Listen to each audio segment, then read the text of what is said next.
So why I say strategy? Why my acceptance? Why did I say something about conviction? Right? Yeah, Strategy. that is the language you use to communicate conviction. Yes, that's actually quite profound, It's though. very profound. That's what I was saying. That did you read That's it somewhere? mad.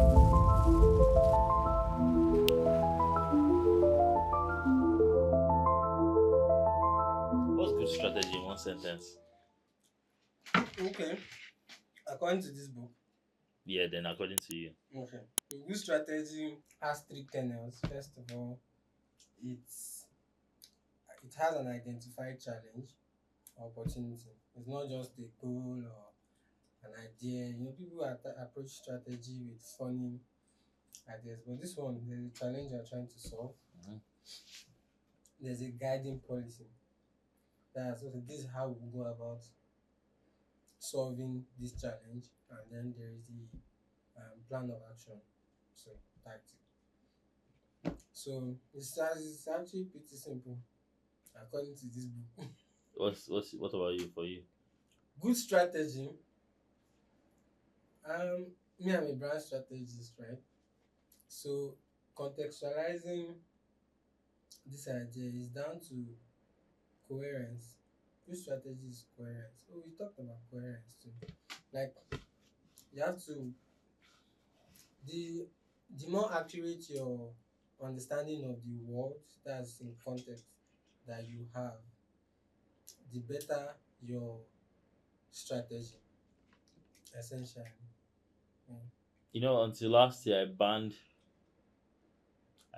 The word myself from using the strategy. word strategy, Why? and I always shut it down whenever I heard it in my team meetings. Okay, because it's meaningless. Yeah, it felt meaningless at the Yeah. time. Oh, so what made you change your mind? Um,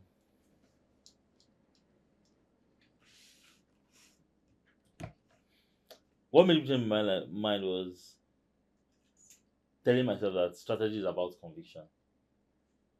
Mm. Is Okay. like strategy is the language we use to communicate our convictions. Hmm. That's deep. I'm not flattering you. Yeah, that's what made me change my Okay. mind about it. For example, Did you think about that or you read that somewhere? I think so because I kept shutting it down. I kept trying to engage with material and strategy, Okay. and I think it's just something I absorbed everywhere. But one thing that the more I consume really good stuff, I consume a lot of material about what isn't strategy, Mm.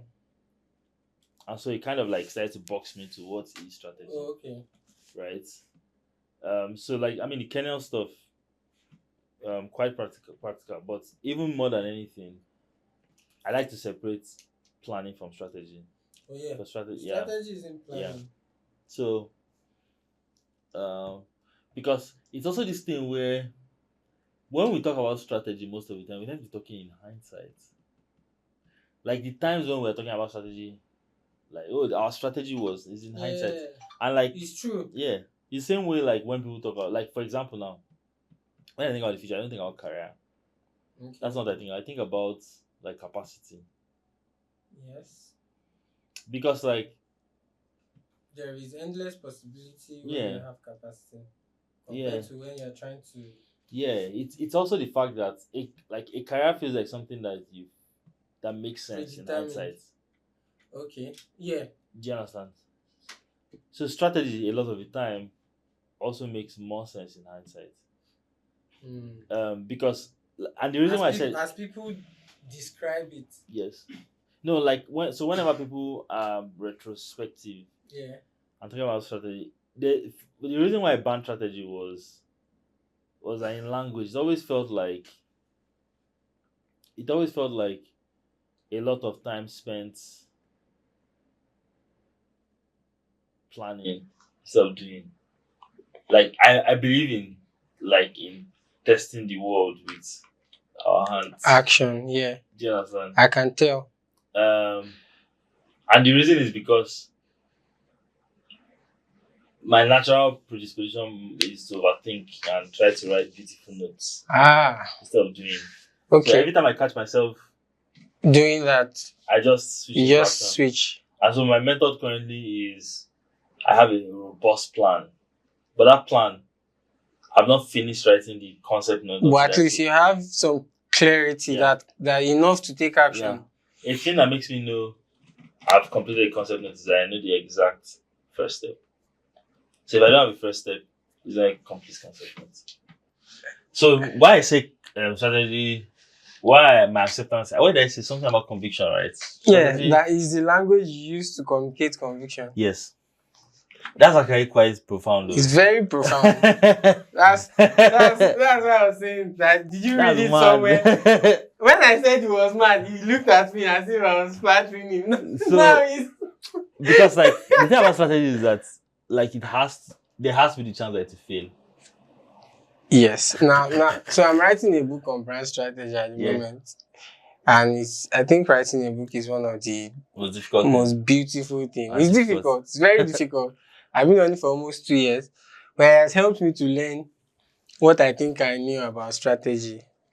Yeah, my favorite thing about writing, for example, now one of the things I don't accept very much on my team is decks to present ideas.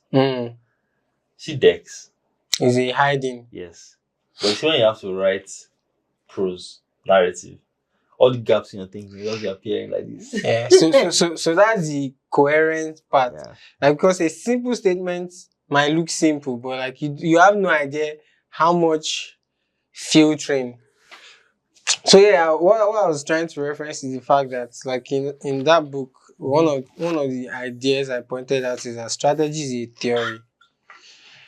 I agree. Yeah. So, but it's a theory because there's no guarantee ahead that it will work. Yeah. But it's the most deliberate way to optimize for your outcome, your desired outcome. Yeah. So rally everybody. Yeah. So of course, because it's a theory, many people don't even take strategy or a strategist seriously because everybody believes they have a strategy, right? The difference is that maybe a strategist might have a framework, might have like understanding of the world and can apply that understanding of framework to your context and be more informed and be more, how do I put it? Be more precise in how well they can theorize your the possibility of winning. Yeah, so of course strategy is a theory, but it's the most deliberate effort you can make to get what you want. I see mugs on the internet and I save them. I'm like, oh, I like this mug. Like you can it's so wild because I didn't pay attention to mugs. I was the last to find out that I can store warm coffee for a full day. In a mug? Yes, like okay, in a cup like this. Okay.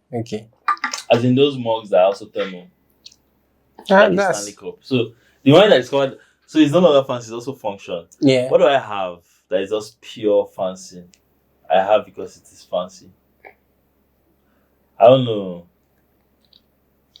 So how do you cope with your wife being fancy? If she is? I just get out of the way. Okay.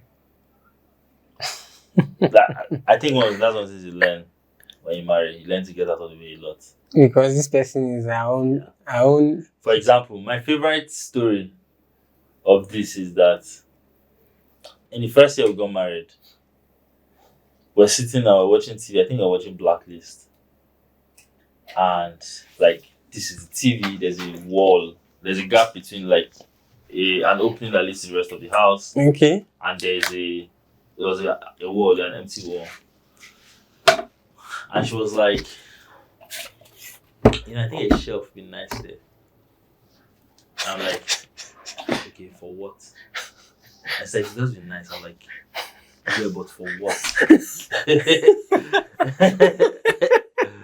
And she was like, I'm just telling you, I think it's be nice there. And like 2 days later, a shelf arrived. I'm like, what are we going to put inside? And she just started bringing out things like Dressing the some, shell. yeah. And she dressed it, and we're watching TV that night. I was like, you know what? Yeah. That place looks Looks much beautiful. better. I would not have. Are you serious? So you don't have any care for beauty, I do. but it has to be functional They are, beauty. yes, and there's spaces where it manifests. Okay. So, for example, when and that's why I always say that taste is about also about care. Hmm. How do you mean? So, for example, now, right, I have friends. I have three guys who are always talking about cars. The Okay. only car I know is Uber Corolla. Like, and then a Wrangler. I know the Jeep Wrangler. I know a couple of, but I can't tell what year. What makes it I know, special? like, so even when I'm watching, I'm like, oh yes, This is nice. this car can drive inside water. Okay, nice. This will be nice to go to Taraba with, right? But like, I don't know engines Yeah. and And cars specifications. the way they do. I don't care about those things. I wonder why people care about those things. The- when you drive a good car, you get it. Okay. Like I think every time I drive a really good car, I remember, oh, Yeah. Yeah. this is what they're talking about. Okay. I think I see And then that I now. forget. Yeah. But like the places where I care about beauty is expression. Hmm.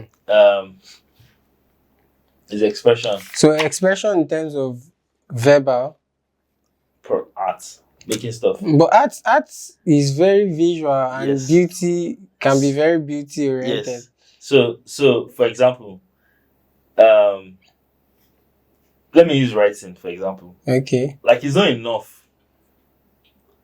It's not enough to just write something okay and communicate. It's like Yeah. this person has taken their time. To rewrite and draft and edit. No. I'm saying the reader Okay. has made a commitment. Yeah. To To following show. through. Do you understand? Yeah.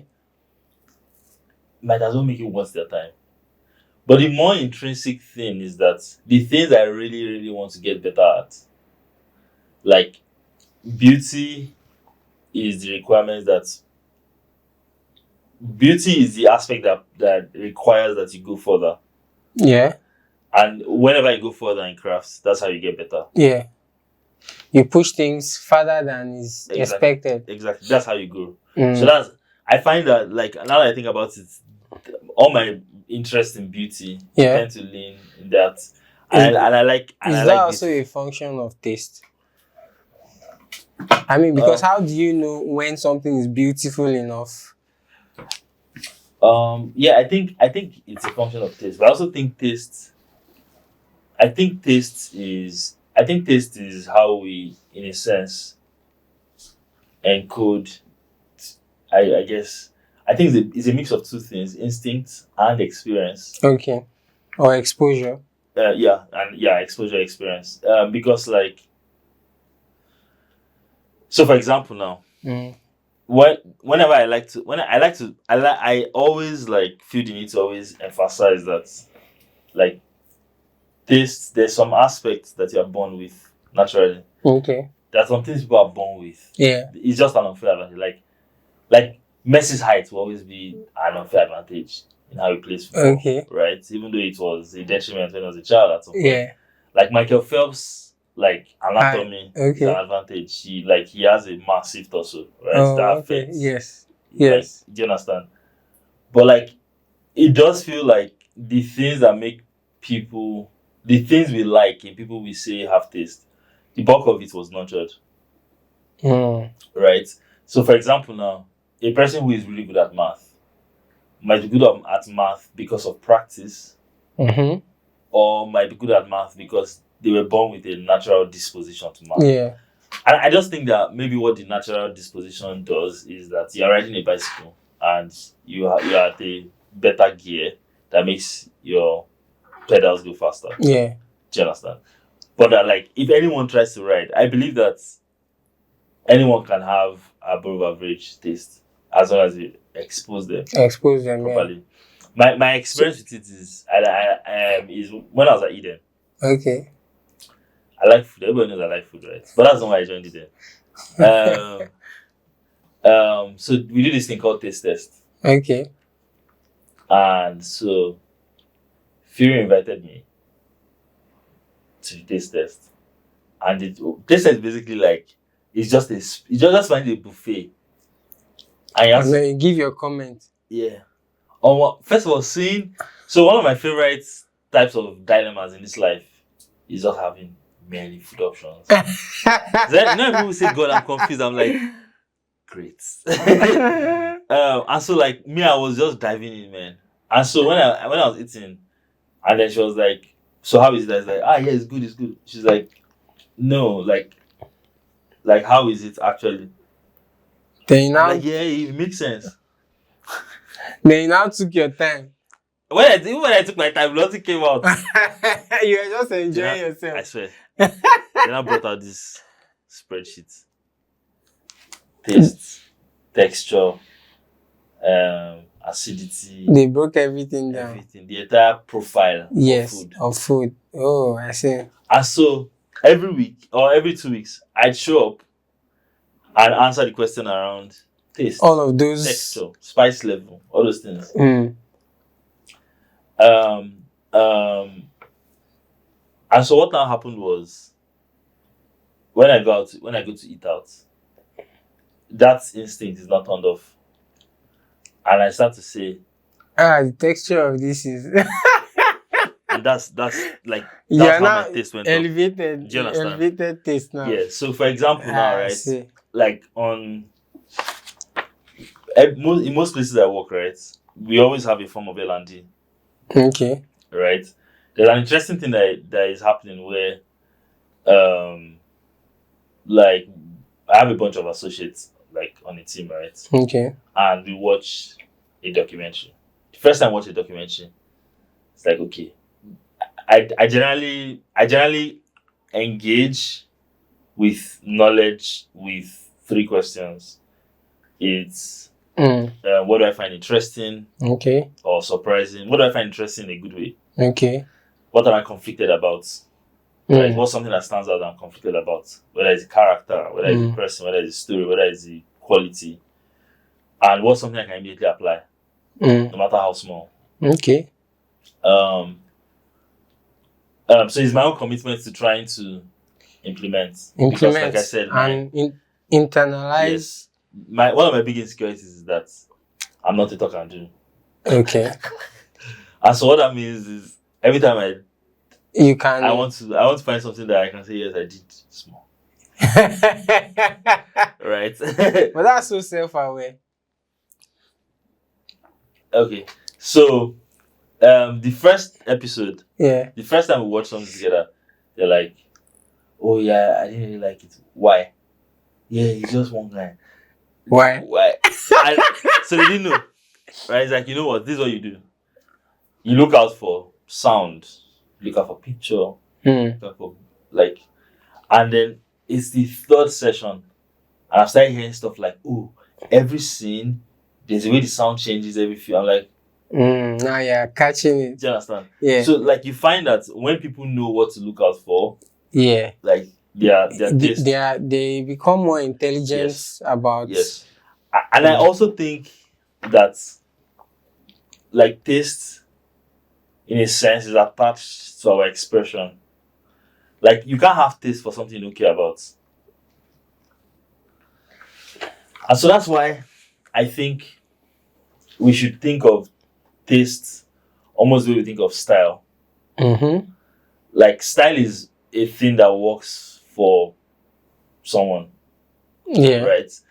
Of course, like a particular team demands a type of style or taste level. Do you understand? So it makes sense that in that team you should have high taste. Yeah. And maybe when we say, "Oh, this person has a lot of taste," we're using them to benchmark against the best standards of taste. Yeah. But I think people should be allowed to have unconventional taste. Yeah, I just want a scenario where like taste is demystified, and like everyone to some degree can feel like They have genuinely have taste. they have original. Yes, because like for example, whenever we see TikTok videos, like there's an agege flavor, Yeah. right? Yes. The hair, very vibrant colors, the nails, Yeah. the Crocs. Do you understand the jeans? Like these people are like these Group of people, people. right? Are having the time of their lives. Yeah. Do you understand?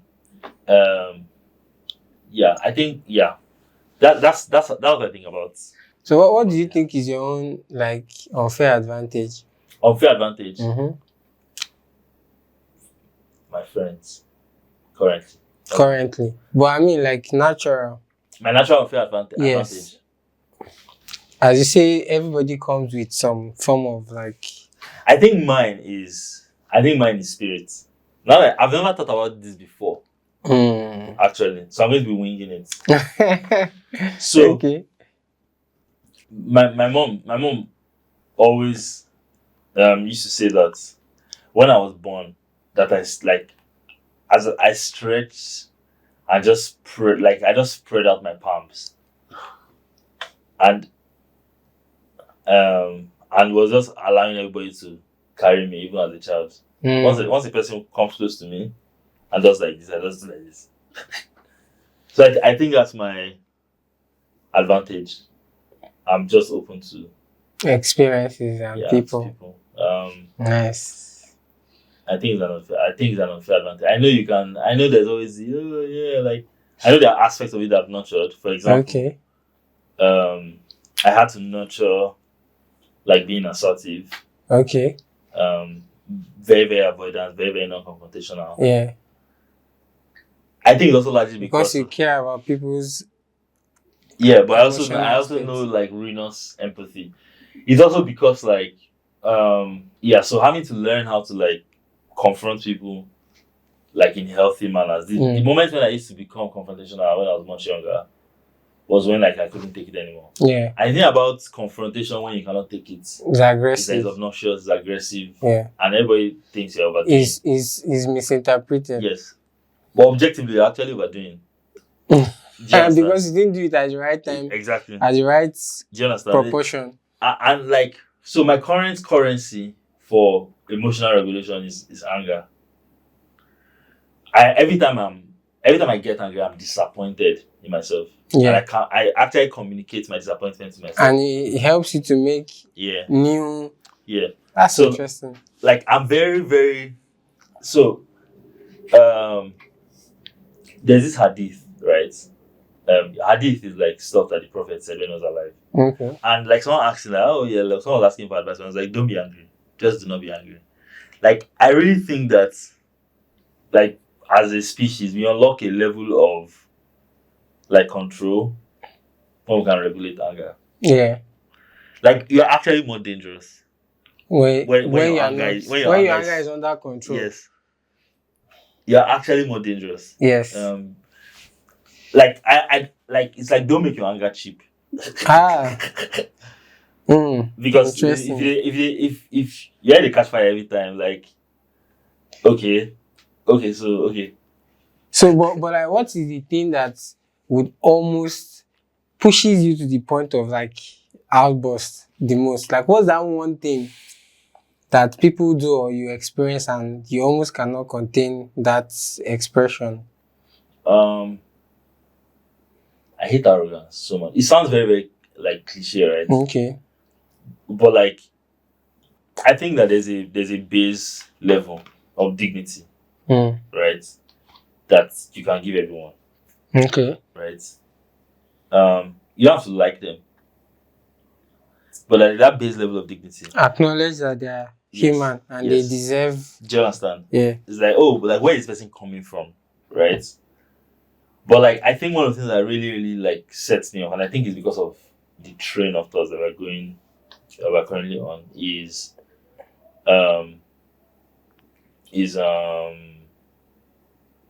like just that refusal to like step off a high horse. So I think a useful thing to do might be to think back at the things that made me angry.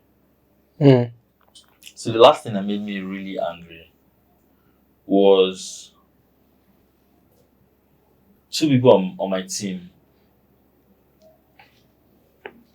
two people on my team were having like standard work conflicts. So here's the interesting thing, right?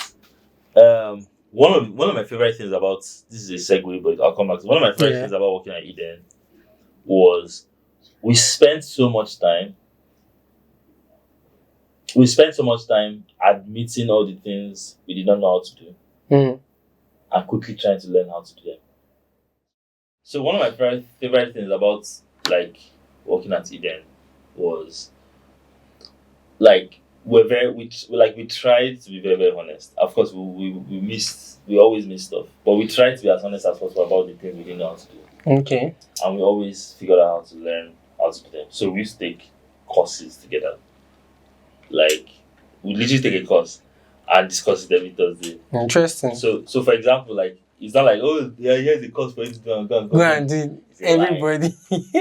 You're held accountable to. Yes. Okay. And like if you are a high performer, you don't show up like 2 weeks in a row saying you did not do it now. Yeah, you start to look wrong. Yeah, that's like so.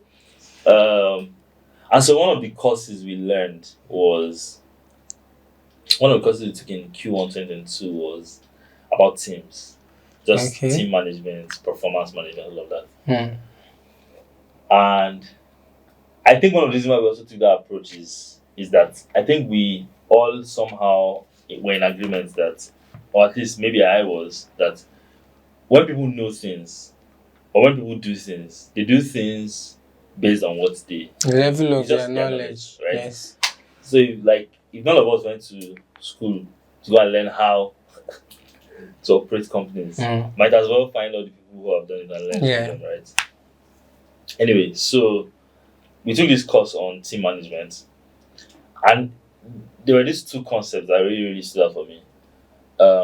How teams evolve, so forming stage, a storming stage, a norming stage. A forming stage is when the team comes together, so idealistic. Oh wow, great, we're going to do some amazing shit. Then storming is when their ideals and methods start to clash, right? Yeah. Norming is when they find a compromise, right? Performing not indifference. No. Okay. Performing is when they unlock beast mode, right? And adjourning is when the team starts to decline or regress. No, like disperse, when the team is dispersed, or declining or whatever. Okay. But like that's the deep. For example, you can say Man U is in their adjourning phase. Like Man U's peak performance was Premier League title number 20, right? And then the decline just began from there, right? So whenever a team assembles, I expect storming to happen. Okay. Right? Like it's an expectation. So I'm always like anticipating it. Yes. Okay. Now, another thing we learned from another course was conflicts, right? Like how conflicts play out at work, everywhere. Because what that happened was applying these concepts in even real life made me better prepared in other aspects. Okay. So, for example, like someone had told me in 2014 that when you marry, within the first year of your marriage, you're going to have a moment where you ask yourself, why the hell did I marry this person? And you better have a good answer. Right? Nice. And then, as I got married, right, of course, I started to pay more attention to, like, just married life. I realized that a lot of the time, in the first 1 or 2 years, it tends to be very, very rocky for, like, new couples. Okay. Right? And, it's a storming stage. I mean, the model was designed for organizing teams at the office, but like a marriage is a team, right? It is. Anyway, so back to the team, to my people, right? They were having they were storming. Now, what happened was that there are different categorizations, but I'll use 3. There are different types of conflicts. There's a task conflict, which is who should do what. You resolve that by clear delegation and documentation of dedication. There's a process conflict, which is how should we do this? How should we do it? Right? You resolve that again by alignment, proper documentation. Now, when you don't resolve these two, it becomes a relationship conflict. Okay. A relationship conflict is when it's no longer about the work or the thing. It's It's not about the personal. problem. Is that moment when the person opens their mouth. Anything that comes out of their mouth is just annoying. It just they vex you. And I've had that with people, right? Too. Like we've all had that with people.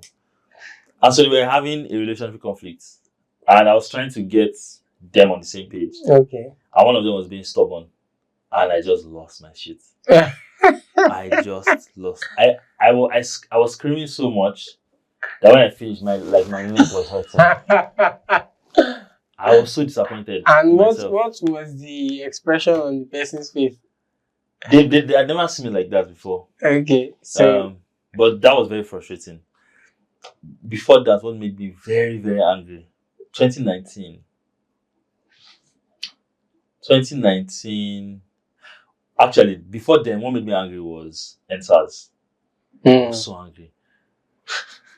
Which is funny because like when people started going out to protest, I didn't go out because I was going to marry in a few weeks. Okay. And that was not going to be pleasing. My wife and family, Yes. right? But people on my team were like, you're going out. I'm like, there's no world in which I have peace of mind that these people are outside and I'm inside. So I went to the protest ground, making sure they had eaten, making sure they were okay, all those types of things, right? And then the paradox entered my body too. That same day that I went out was the day that like intensity started to climb at Alausa.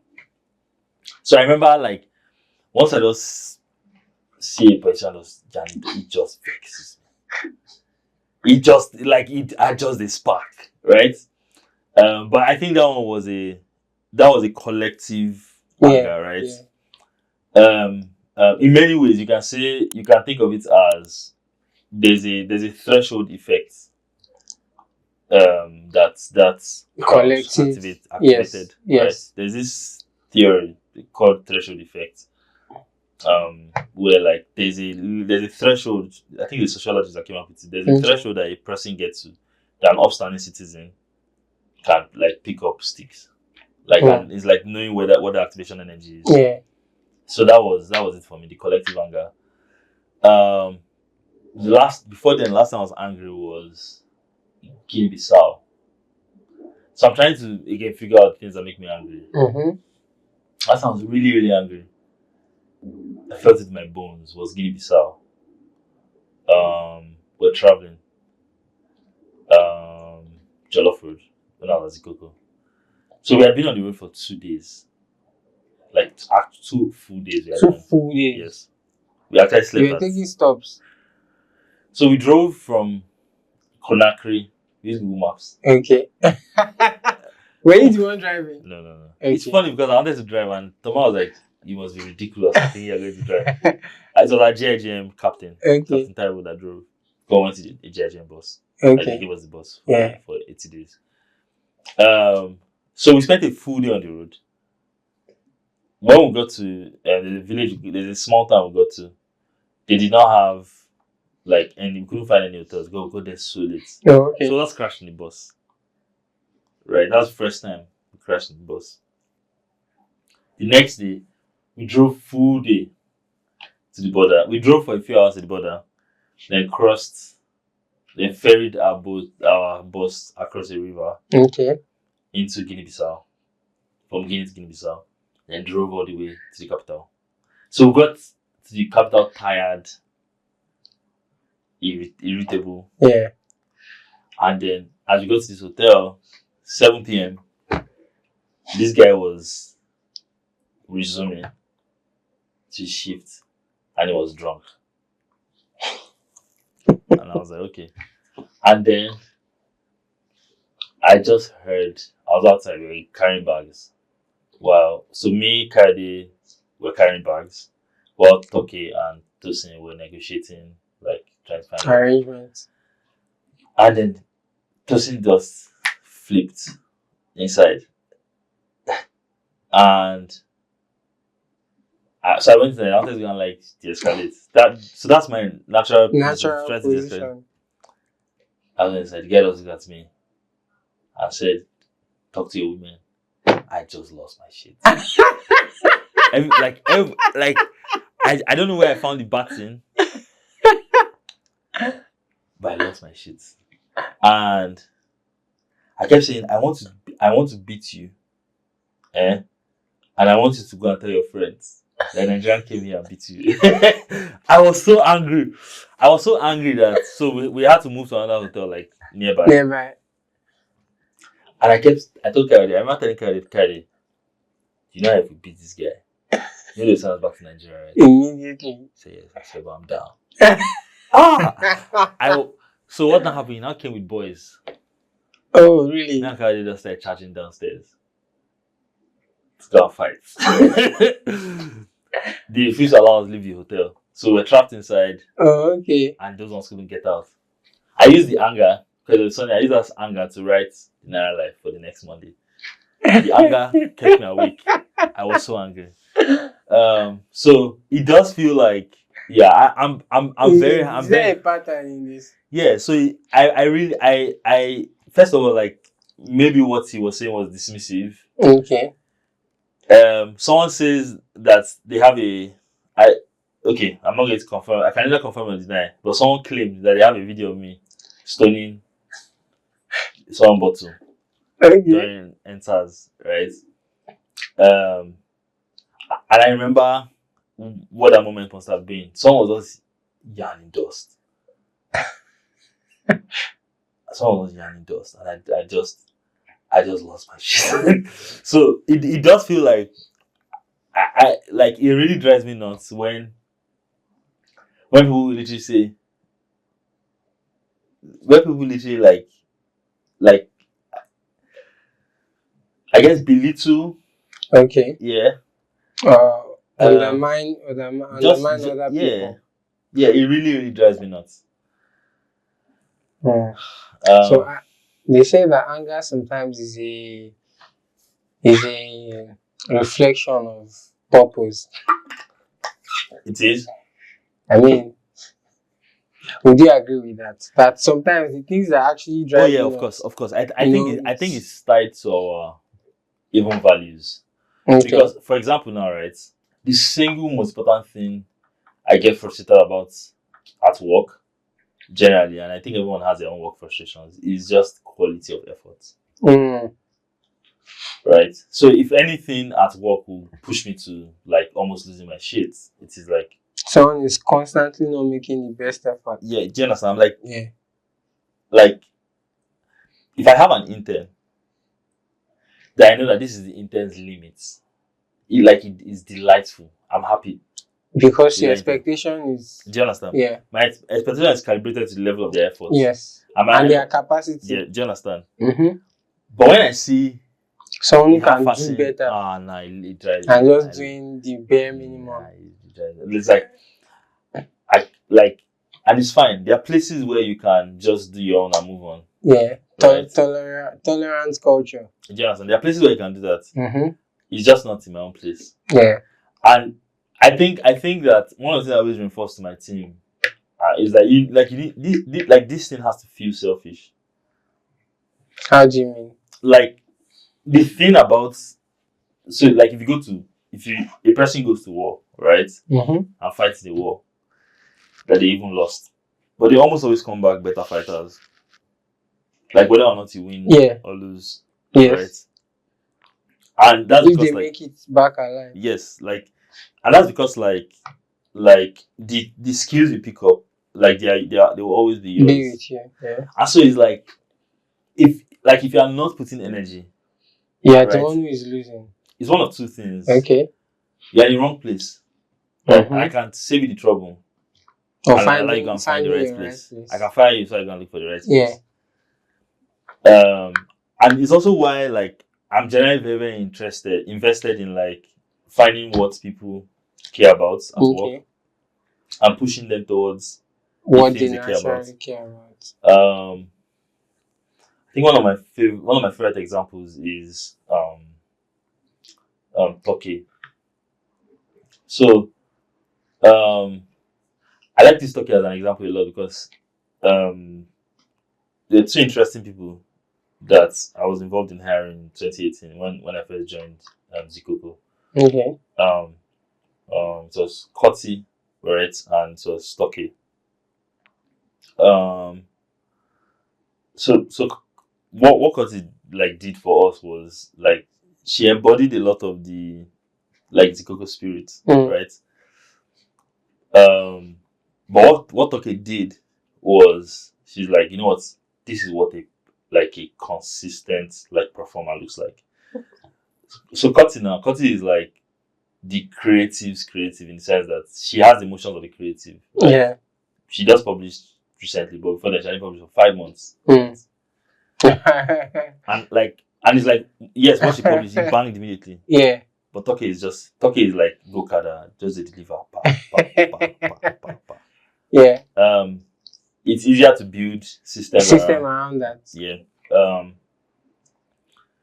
But the interesting thing was there was this thing that we were doing. It was called Choppist, right? It was just about chopping life. So Mm. food, drinks, like the outdoors, all of that. And my interests and approach tends to be fairly academic. So, for example, when I wrote a choppy story, it was a brief illustrated history of jollof rice, Mm-hmm. right? And brought in Senegal, brought in flavor. Very intellectual. I don't even know if that's what it's called, but like I just find I'm drawn to those things. So I was Okay. like, okay, Choppist is now your problem. So I was like, okay. And I was like, I'm not sure this part I'm interested in. Like, just make it your own. Mm. And 2 weeks later, Toke just showed up at the office with her camera, with video she had made. She went to go and, I think it was Olaya Amala, not Kamala. Can't remember. She had already eaten and recorded like a versus of both of them. And that was, and like that just became a It thing. became a thing. That just became a thing. I never worried about because I knew she was enjoying herself. Yeah. And like she was also doing her work, right? Um, yeah. So, that's because like it's easier to care when there's emotional investment. Yes. Especially with creative work. Yes. Yeah. So the moment I don't See that effort. it really gets So me. does that mean for you now every single thing you've done you've cared very passionately about I found something to care about in it. in it? Yes. Okay. So for example, I think the most mind-numbing work I had to do.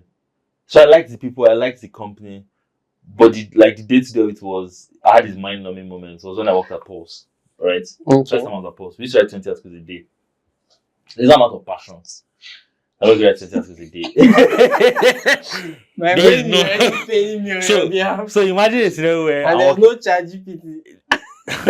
imagine a scenario where I'm talking to someone and they tell me, well, I don't have ideas. I'm like, what do you mean you don't have ideas?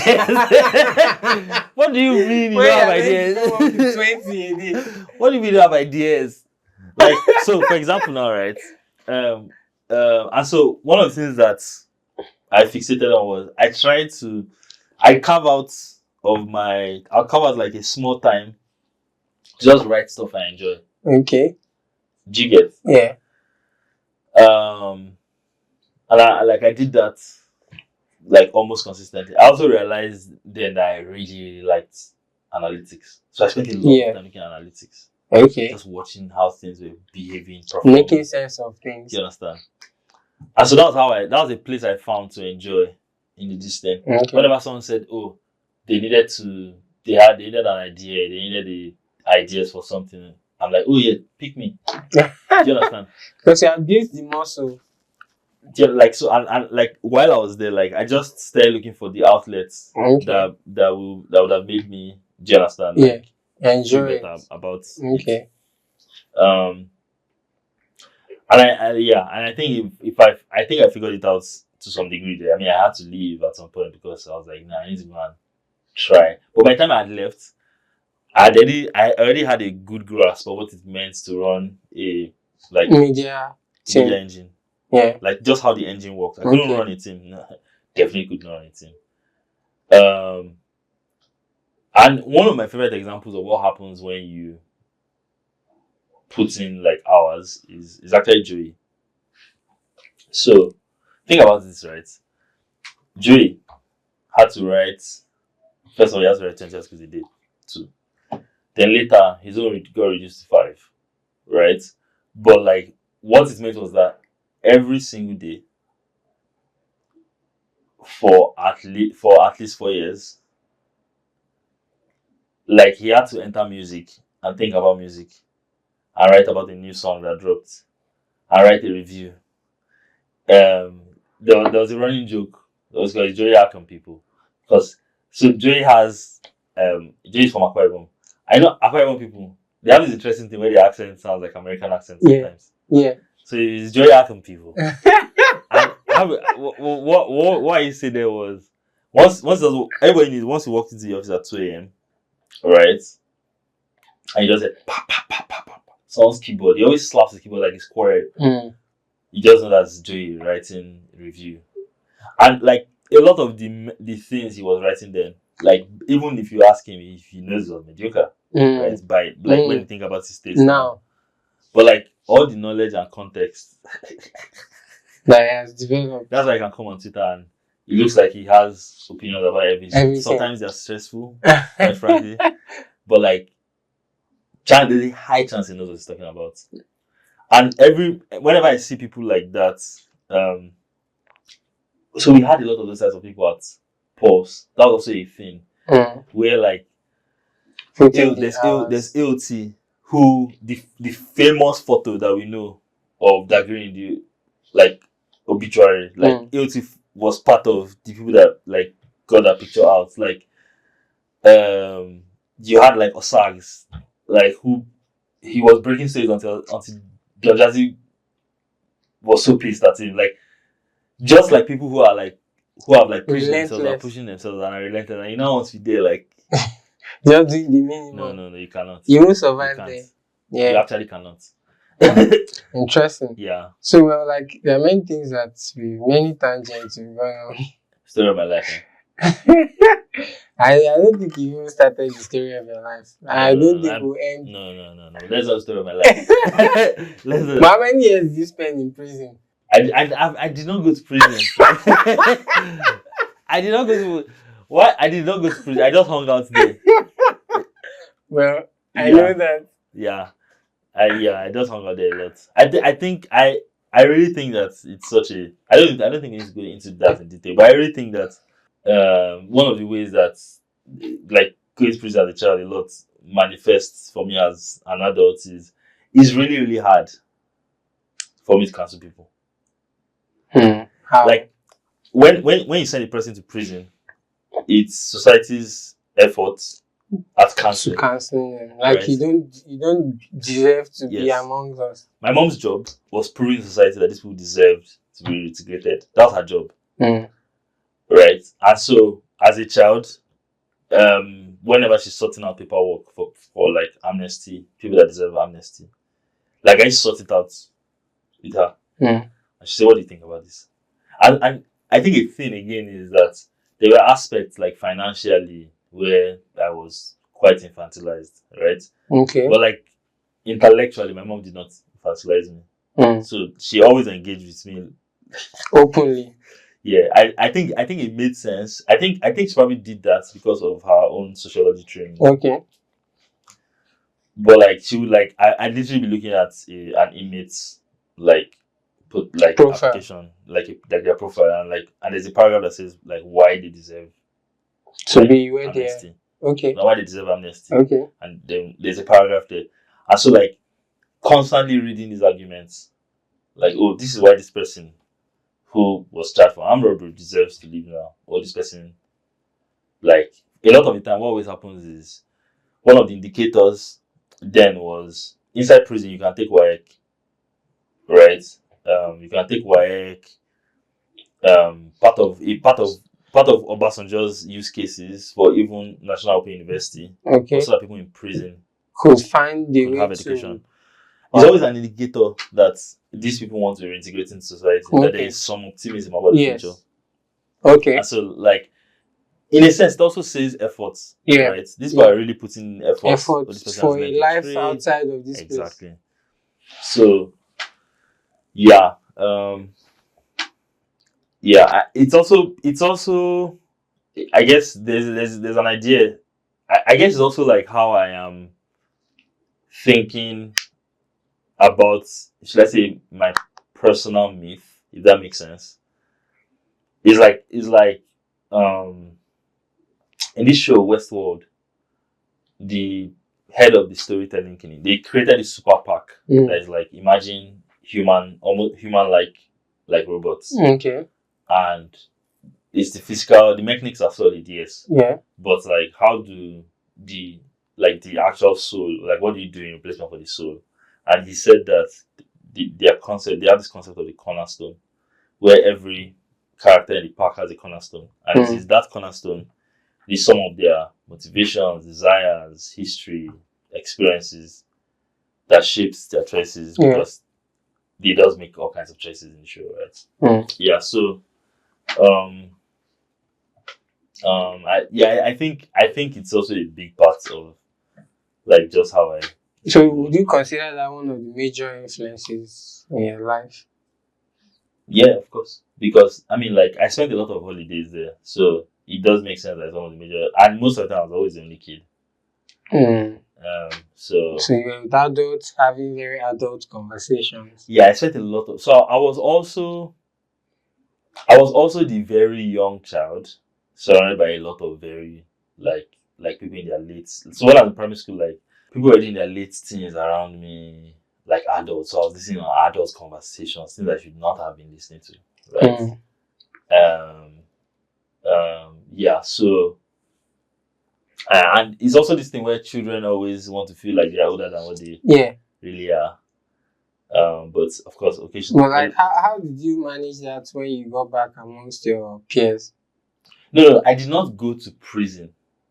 Like, I was not an inmate in prison. I know, absolutely. But I mean, like, in regards to like having interacted with, older people a lot. Like, did you feel that gap? Nah. I think I was very, very playful as a child. Okay. Playful is the point of stupid. So you can.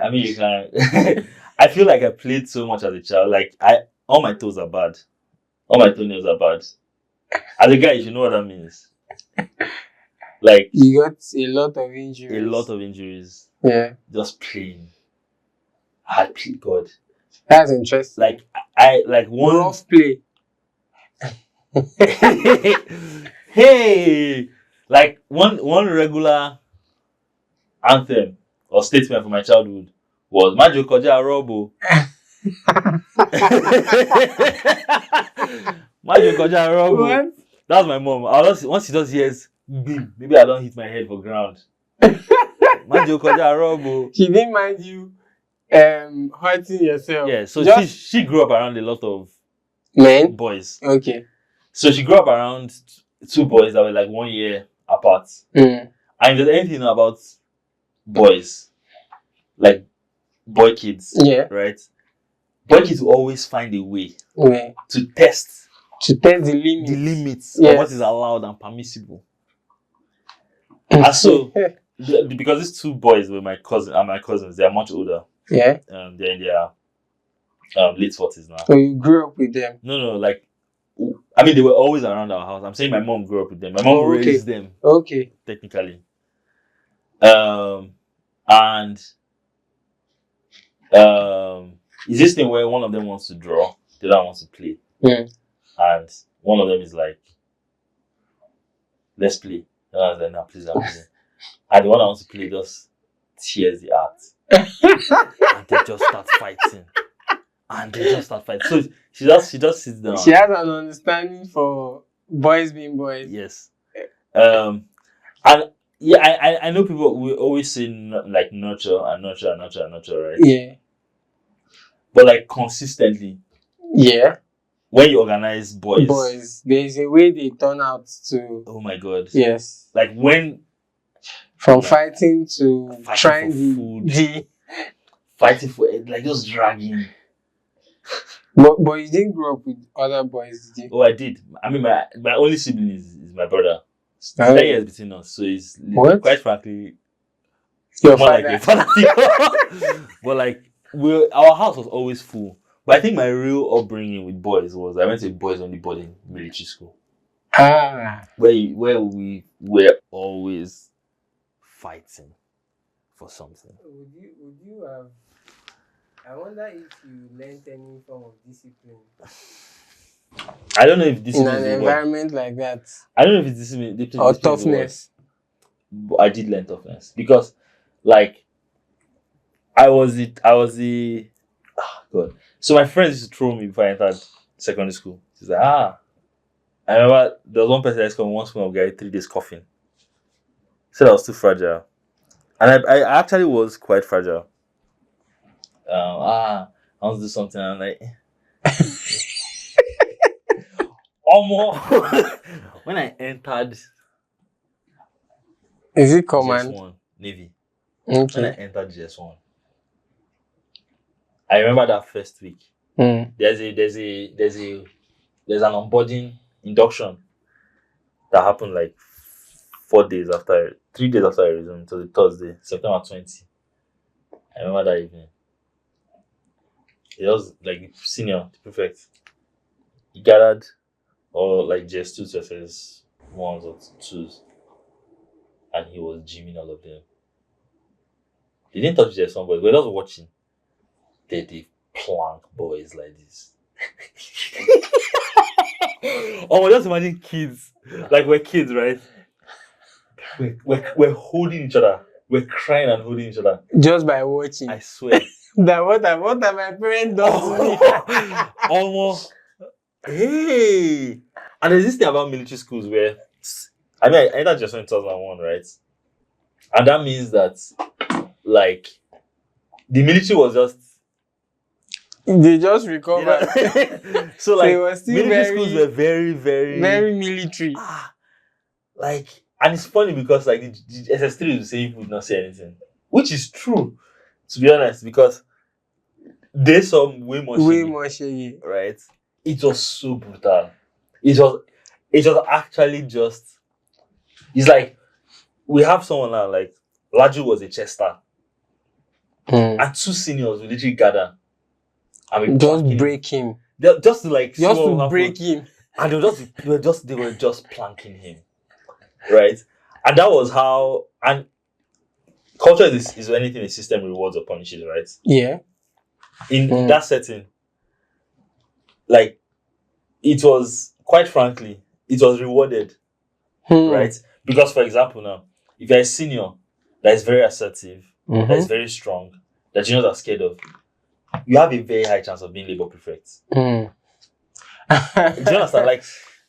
Like that was, in fact, I remember one time when I was SS1, they were announcing prefect and they announced a labor prefect, and SS1 boys were jumping, celebrating. They're like, there's a problem somewhere. There's a problem. We missed the right guy. There's a problem somewhere.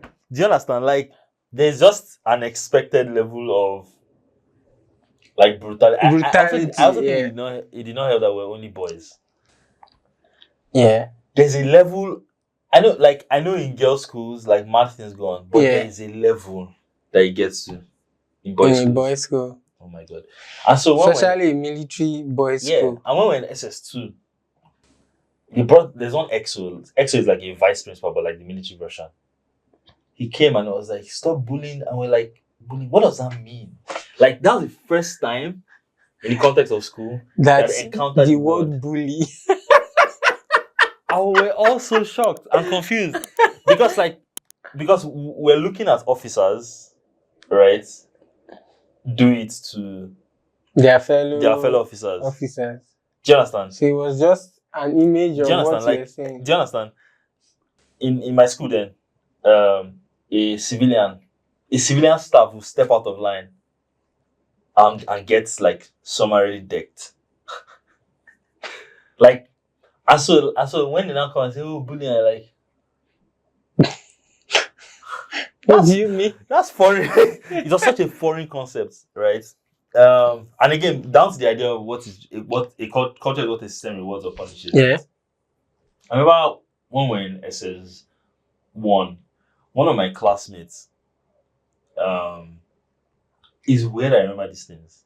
One of my classmates, right, and SS2, like acting prefect, told him to slap a GS3 boy, right? I was like, he's not going to do it. I told you to slap him, he said he's not going to do it. I told you GS3 boy, if you don't want to die, slap him. And so picture this, right? A full hall of these one boys, over about 175 boys in a hall, and you're just hearing them decking your classmates. Die! Die! And he gives him 7, right? Like that's a very good example of what it rewards and what it punishes. Yeah. Because what it did was infuriate the full Full set. Do you understand? The GS3 boy is just passing, just breathe on your body. Yeah. And like it was so constant because part of again the idea of what a system rewards and punishes is the seniors that we're terrified of were the ones that mattered. Yeah. Either the ones that were terrified of or the really nice ones. It was an indicator for status. Oh my god. Mm. Like it's like legends. You're like, oh, this person. Like we'll say stuff like, this person threw the belt up, slapped him, cut the belt, more. Like those are the things that was the story and narrative that went around. Yeah, like nothing like okay. I mean, when I think about our heroes, Yeah, right. Again, I think heroes are a part of as symbols for what a culture like culture rewards or elevate rewards. Yeah, right. Yeah. So it was the very best students, like extremely brilliant people. Okay. Were special. We all knew that. Okay. Right. People were generally more forgiving of them. Yeah. Because like yeah, like this one is not for the. And it's funny because like even they had to fight occasionally. Yeah. Right. But like there was the respect that then there were rich kids that we knew that this father is the mother is a this military. Like I remember when General. Obasanjo used to learn in my secondary school. Okay. When he was president. In Yes, when I was president, he used to learn in my secondary school, right? And I probably know your school. Is he Idiaba? Okay, Ibarra. Yes. NNSS APK PMB 2191. That was plugged into you. I don't think I fully I'm not a violent person, but I'm not fully purged yourself of that experience. Of the idea that violence is a real short-term effect. Genuine. Anybody that says it's not worth it is a lie. It is short-term. Because I remember one this is another segue, which is segue since. I remember one specific 1 AM. I was on the Galley every day, so in December. Walking everywhere was blocked. I just came up my mobile and started walking. And I got to find they were just doing nonsense. And as I walked past the place, I just said, pow! You just get clear. A soldier flogged and I remember saying, hey! And I was like, oops, this thing has not left my body. This has not really left my body. But people who knew how to inflict violence, no. They had some respect. Damn. There was this senior who would. So you never aspired to gain status in that regard? No. It's all. We were one of the smart kids. No. I think I was just an average kid in secondary school. But it's one of those things where, if I'm going to be very, very honest, right? It became a thing where there were things you had to do for juniors to respect you. And I know it sounds weird, right? But for example, if an officer comes and says, I need you to get these 100 boys to cut this grass in 30 minutes. You're not going to say, this is how you're not going to give them a Spartan speech. You're going to be hovering over them with a fucking belt. Do you understand? Otherwise, you won't get done. Do you understand? So, there were things that, and that's why I don't know how it is in private schools, right? But in military schools, especially Navy, where it's onward together, right? Onward together as in during night prep, one person's barrel falls, the entire class goes down for noise making, that kind of thing. like it instills a very, very different type Mindset. of mindset and mentality. Yeah. But yeah, I think the one thing this is quite to some degree contrarian. Um, but there's some trauma that is training. Oh yeah, absolutely. When I think of the military now, right? Military training is basically putting a select few of your citizens through the worst possible conditions with the hopes that when they When engage those the enemy, conditions, the enemy, yes, like, they are mentally ready do you understand? to actually That whatever the enemy go will through. present is not as bad as what they've gone through. Yeah. It's so wild when you really Yeah. like think about it, right? But I mean, But- there was once upon a time, like, war was the order of the day. Yeah. So Yeah. it And- was necessary and- for yeah. every person And to in be the words of one of my friends, he said that, Navy prepared us for a war that no longer existed. Well, maybe mentally now. Do you understand? So, Yeah. I mean, that's what we felt when we first left. Like, Mm. it just prepared us for a world that no longer existed. Because, bro, Now, how do you think it plays out now? Do you, from time to time, take whips whips, as in, for your people? no. like I said, like, I think, I really think, I think anger is easy. Okay. And cheap. Yes. And I think violence is also easy. Because violence gives you immediate results. Yeah. But they are not sustainable. Yeah. They're just unsustainable. So, I generally lean towards persuasion over explaining. The one thing I will never get out of this is shalaing 100 times what I'm talking about. Ask me. Like, there are no stupid questions. Just ask. Just ask.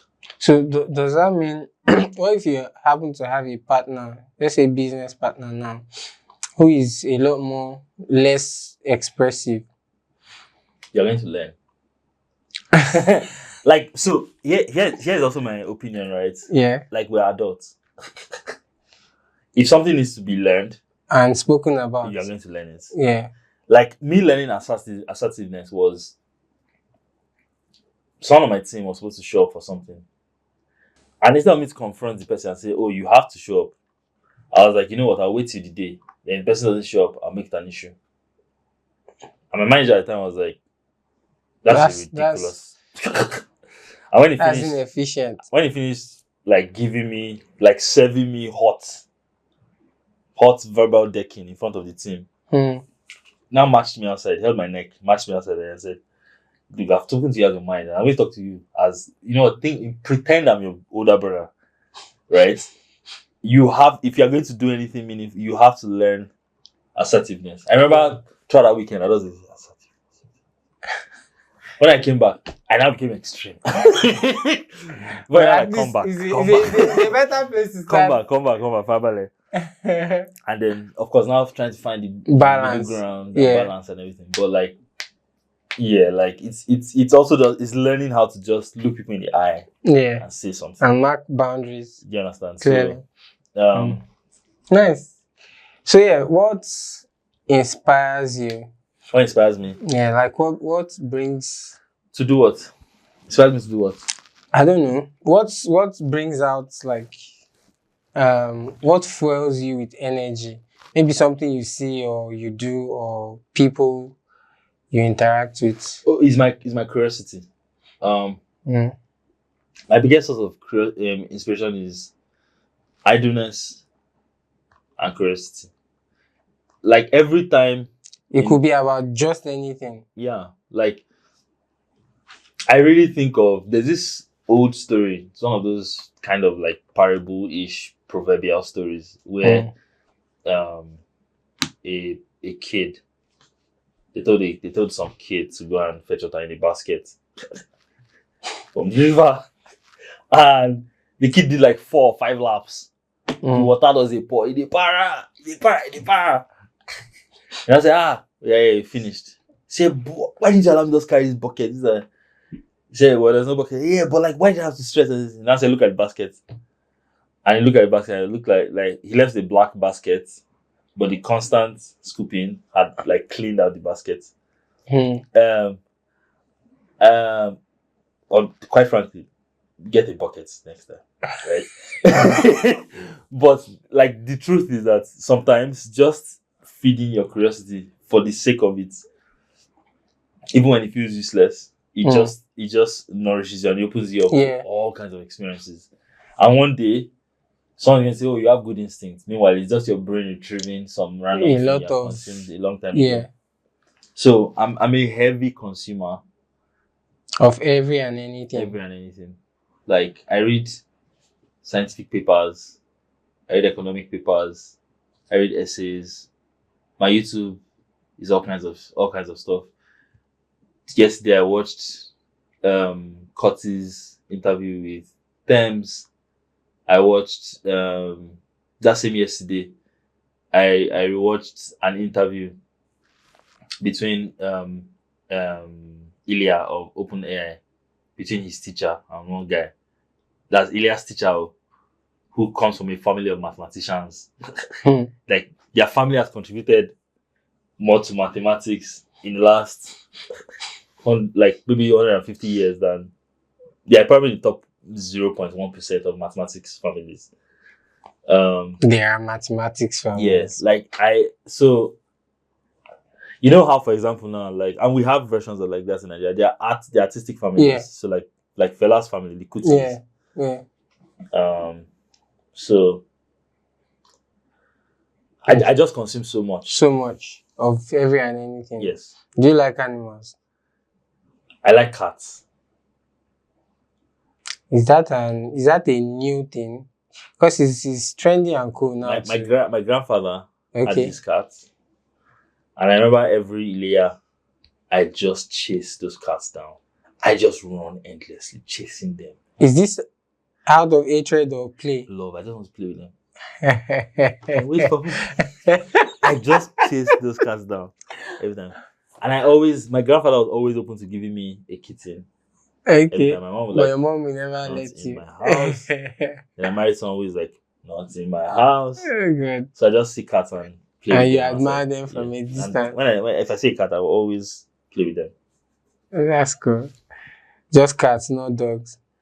A dog beats me when I was in primary 3. So you The dog's divorced name was, them from the them. dog's name was Demon. I don't know what they were thinking. I don't know what they were thinking. They named their dog. One was Demon, one was Lori. Why? Well, they wanted you to remember. And now you can never forget.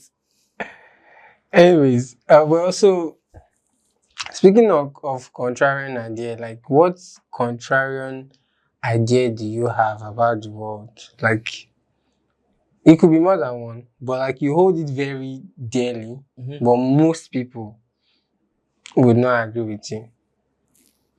Um, I don't think it's very contrarian, to be Okay. honest. I think it's very mainstream. Um, I'm more invested. I think this is not contrarian actually. I think it's just what Okay. I'm invested in. It's like all things being equal, right? There's a question of should I raise the ceiling Okay. or should I raise the floor? Ideally, you should do both at the same time. What do you mean? Um, Raising the ceiling is creating more room for the most ambitious, right? Okay. We should always do that because they continue to tell us what is possible. Yes. But for the collective improvement of society, what tends to pay off in the long term, in the long run, is raising the floor. So, for example, the health of an economy, for example, is not determined by the rich; it's determined by the middle class. Okay. Right? The health of a business environment is not determined by the mega corporations; it's determined by the small businesses. Yeah.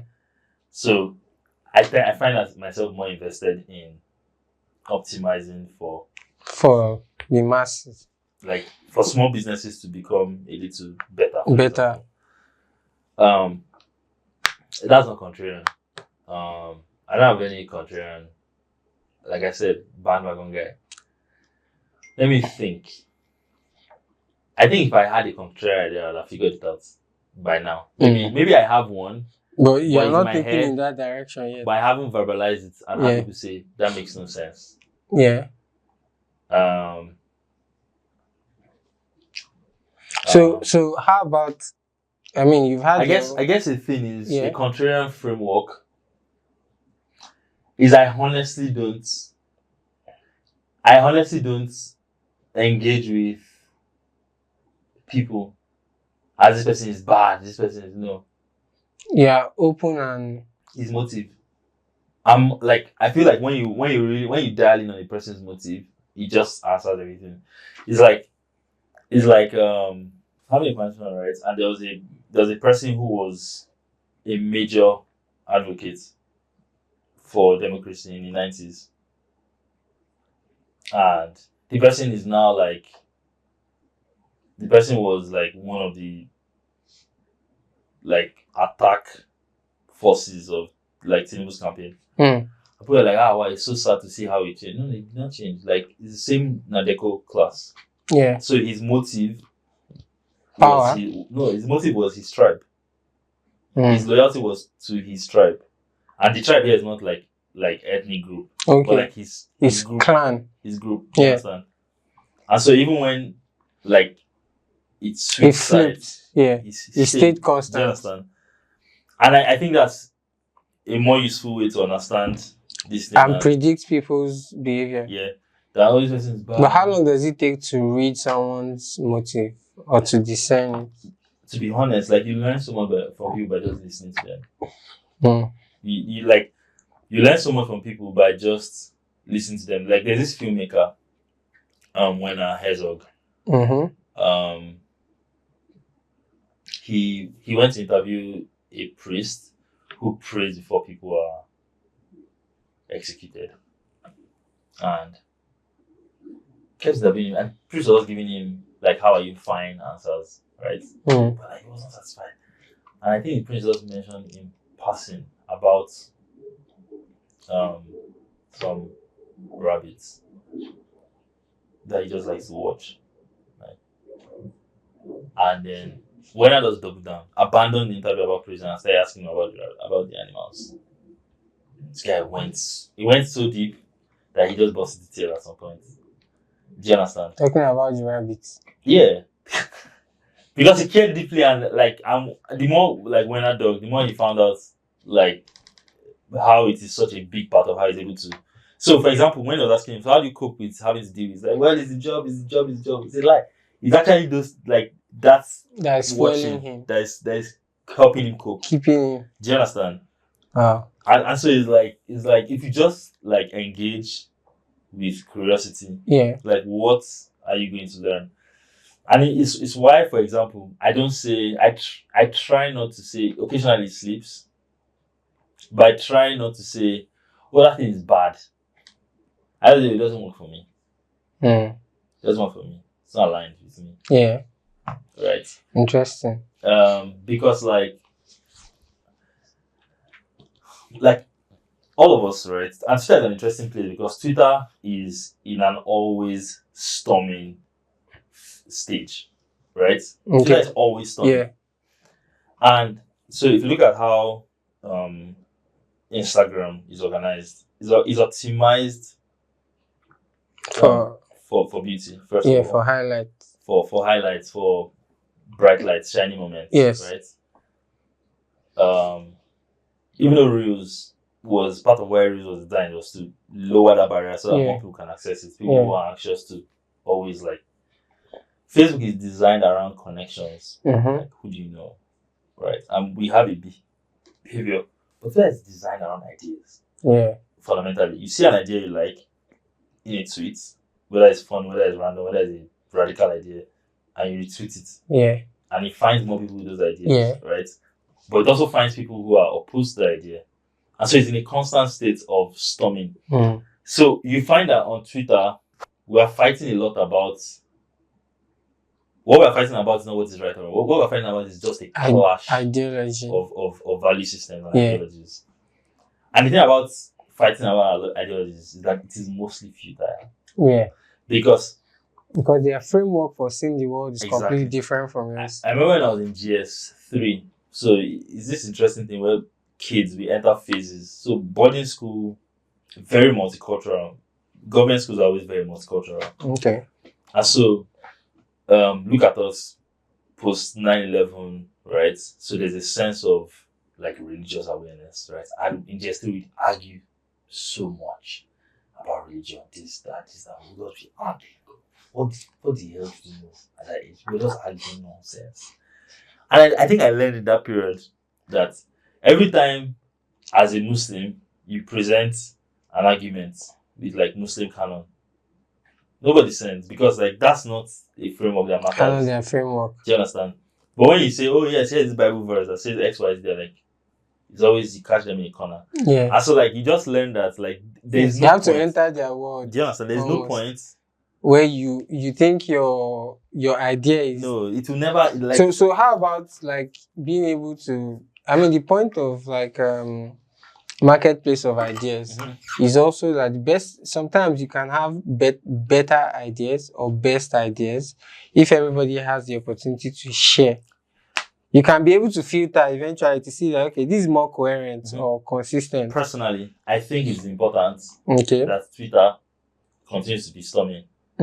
Right. Fast forward, rewind 10 years ago. On Twitter, it was very mainstream. Like a lot of people that people now consider as progressive symbols. So it was very, very mainstream for everybody to make Shiloh jokes. Don't worry, when you're 30, Shiloh is calling you. Right? Like it was very normal for those types of jokes. Yeah. But because of the storming of those ideas on Twitter, what happens is that you're scrolling through your TL and you start to see arguments that chip away at like your poor arguments. Yeah. And present you with better arguments that align with the type of world you want. Do you understand? So you asked me about difference between archiving and Vistanium. Yes. You also asked me that which one is primary. This is an unhealthy thing to say because I know that like in life, like you increase the odds of the outcomes you want when you you have extreme focus. So that's my big insecurity. You notice that my voice has gone now. But maybe this is where your contrarian opinion comes in. But Vistanium is a vehicle for the kind of practice that I want to continue to matter to me for the next. Like me, it is selfish. If I'm alive in 30 years, I know that like the things that I am doing inside Vistanium will continue to matter. Right? Archiving, on the other hand, is a curiosity that I need to validate. Yes, I need to validate it over like roughly a decade. Like when I say validate it, I mean that it doesn't mean archiving will die. It doesn't mean archiving will die. It means that I've validated it. I'm like, okay. So when I think of my tenure with archiving in some form altogether, it feels like a decade of tenure. It might even be shorter if like when we find some, not even when someone more competent takes it from me. Right? But like in a sense, even from a very selfish standpoint, archiving is about excavating. It's like an archaeological exercise of old stories, and so that we can all make new ones. Right? So how does old stories help us make new ones? Tack. The type. Tack. It's first tack. Yeah. That's a very good example. Do you understand? Yeah. Like what are the, when you think of the fact that there's this long I haven't like triple checked this, but there's this idea that the Romans, the way they made their roads, they're designed around like chariots, right? Like and the breadth of them. Yeah. And that evolved somehow. That dimension evolved to like railways. Right? I don't know how accurate it is, but it actually slightly checks. Yeah, it looks right? like it correlates. Yes, so for me, like it's like as a society, as the world is changing really fast, and even more as we are being uprooted from our world, right? Because like the fact that this convention exists is in a sense a manifestation of what I like to call the great displacement of our generation. I published an essay a few months ago called Osmosis. And it's the idea that the great displacement of our generation is that we have first world aspirations while trapped in a third world reality, right? Like we're trying to have this good conversation, right? But there's the sound of Jen outside, and it's like it is a big part of like our reality. Yeah. So and it feels like more and more the question of identity and where we are rooted is going to continue to matter. And is one thing that will not change a decade from now as a collective. Like who are we? Right? It is something that will always be important to question. Okay. And so when you think about the fact that identity is rooted in context, and context is rooted in knowledge, right?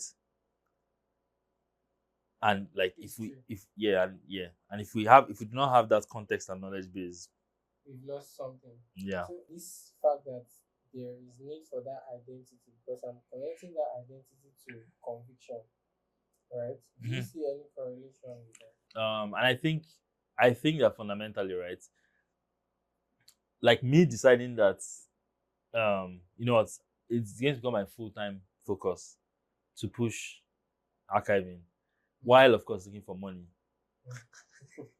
to pay rent, right? Yeah.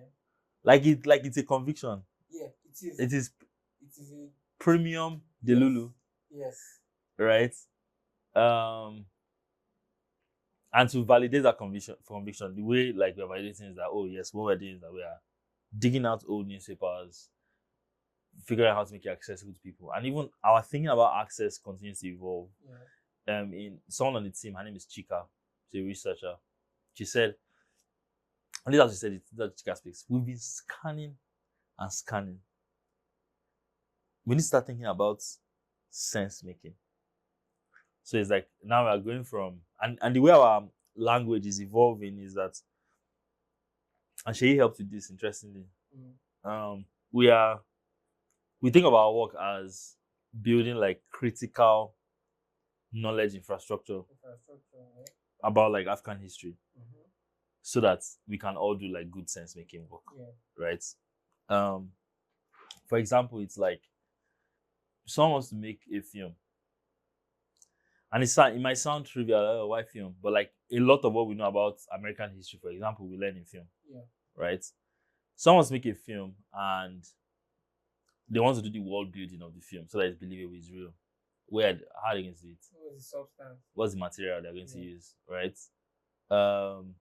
And those are the types of things. Someone wants to build economic models about Nigeria. On what's the basis? What has existed? Do you understand? That's interesting. Yeah. So, like I really think that's like many aspects of Nigerian life are fantastical, right? It's fantastical in the sense that like it is almost like if they tell you, you're going to say it's a lie. And that already makes for good stories most of the time. Yeah. For example, I was scrolling through Twitter one day and someone had made a comic strip. And the comic strip was a woman. She got attacked by robbers, I think 4 or 5 robbers. She was like, please. As they throw her out of the car, I went into the comic strip. She just pulled out a rifle, a gun, and killed all of them. And at the end of the thread, it turns out that it was in PM News. He found it in the archives. Do you understand? And like that's something that happened that took on a life of its own with another person, right? And the interesting thing is that many people came and started saying, "Oh, I know this neighborhood. If you lived in this neighborhood in the 90s, every landlord had a gun. So it's not strange." I was like, "Oh, wow." Like every landlord and everybody who could who could afford it They had had the threat guns. of. Yes. Interesting. Do you understand? Do you know Akim Shita? Have No. you ever heard that name before? No. And that's interesting. So, like, that's my uncle. Yeah. He was a very renowned artist. Interesting. What type of art did he make? Also, he was a photographer, martial Man. artist. Does he have his Covered- archives? He does. He covered Festac Senseven. I have a question. I have a proposition. At no cost to your uncle, right? Can we help him digitize his entire archives? Well, I mean, he's late. Yeah. That's why you don't know. Maybe that's why I don't know. Yes, because if not, there's no way you would know. Like, he was that prominent. Prolific. He was like Wale Shenkar's friends, all those kind of Yeah. stuff. He was very prolific. But my uncle, his brother, has The archives. exactly the things. The first time I entered his library, the things I found there, I was like, how can a Nigerian in this small part of the world have access to this type of So there's this interesting thing, right? So part of our sense making work at archiving, we're launching a small vertical inside archiving called surprise, the archivist. And it's basically just us. Independent. It's actually even us just like doing like telling news stories based on the archives. So for example, like your uncle now is a subject. Okay. Do you understand? But like if you can bring it up, right? Because the thing is, the materials in which they are kept, they are like it's finite, it will die eventually. Eventually. But if we can digitize all his photographs, everything. In fact, he had a news art weekly. He had a newspaper. Interesting. We digitize everything. All of that. Like, I pray. In fact, when did he pass away? That was I was 3 years old. Wow. So that was like 1997. Does the library still exist? Unfortunately not. Like, he existed for a long time. Like, my uncle wanted to preserve it as a museum. Like, my grandma wasn't interested eventually. Like, so they moved a lot of things around. And in fact, at some point in 2010, I still went to his house and everything was intact. Like, his collection of like vinyl, in fact, his pajamas were still in his wardrobe. Like, it was amazing, but to see what it has become now. But my uncle still has so much interest. In fact, I'll show you after I'll show you some things. Like, there are many things many stubbornness that my family has been able to accommodate with me because of him. Because they're like there's some traits that you have that this guy displayed. You know, he was definitely an exceptional, and he has some very interesting stories. Like, I'm fighting 4 naval officers. Like, he saw at Oshodi officers harassing a woman. He's a martial artist, like a black belt. He used to train the Nigerian police, and he stood them up and beat them. They beat him too. But like, he had so many interests. Like, he was a graphic designer, taught graphic design, taught martial art. He dropped out of Yaba Tech because he had his catalog of work beats his professors. He was like, he's not learning anything. Like, he was that. So he had cancer. Wild. The entire country raised money for him. What year was this? I'm not sure of the exact year, but their newspaper. I'll check. Yeah, like there's a lot about the guy. I'm just like, this guy cannot just be like that. You know, so it makes me realize that if you mention his name now, nobody knows. But as at then, he was very renowned artist. So when you think about the new like interest in psychedelic funk from like Nigeria late 70s, early 80s, like I don't know, you've probably heard of like William Oyabo. It's like he had a song with Lijadu Sisters. Okay. So you know how like there was this generation of artists that we just forgot, and that is mostly because like we don't have access to materials. like when I think about even like say us now digitizing newspapers, it really is a finding aid. Mm. Like you don't know what to look for Mm-hmm. because you don't have a finding aid Yeah. itself, right? And so, for example, now if we see a newspaper page about Hakim Shita, you see they're going to say, "Oh, that's my uncle," and like the only reason that reaction came out is because the newspaper was And there. yeah. Do you understand? And the thing about journalists is that, yeah, the bias and all of that, but sometimes they literally show up every day and write everything from the most mundane to the Yeah. most magnificent. Yeah. Quite interesting. Like at least some of the things I saw Mhm. myself was too fascinating. But anyway, that's aside. So would you consider yourself a visionary? Yes, actually. Really? Yeah, I have now come to accept Oh, okay. and, So and what was admit. your initial I just thought I was curious. okay. But I think that there are things I'm learning to admit that I realize because like it's only fair that I admit it. So by admitting that I'm a visionary and I see things in a certain type of way, Okay. it's an admission that not everyone will see it that way. Yeah. And some people now, for example, the way if I use me and Nana now, our relationship, like Nana is like on this, and I'm like, oh, the entire room, and she's like, dude, don't stress me. So Nana is very great. Like Nana is the actual doer in our Okay. marriage. She's the one that actually has doings in our Yes. marriage because um she's like no So she you're wants building words in her head. she just wants to Do what immediately. what is right in Do front you of understand? her. Like the immediate next thing. Yeah. So in a sense, like there's a chance that I even builds that muscle of concept notes not being complete without the first step. There's a chance I learned it from her. Okay. There's a very, very high chance. I have no direct proof, that's what I'm not saying, but like there's a very high chance because like So my do you- example for execution Okay. is her. Yeah. So do you think like it's necessary to have these different archetype of people? Oh yeah, I think I was telling someone right recently that I think our purpose might change, but like a lot of the time the fabric that we are cut from doesn't really change. And so it's like it's better to try to understand where people fit.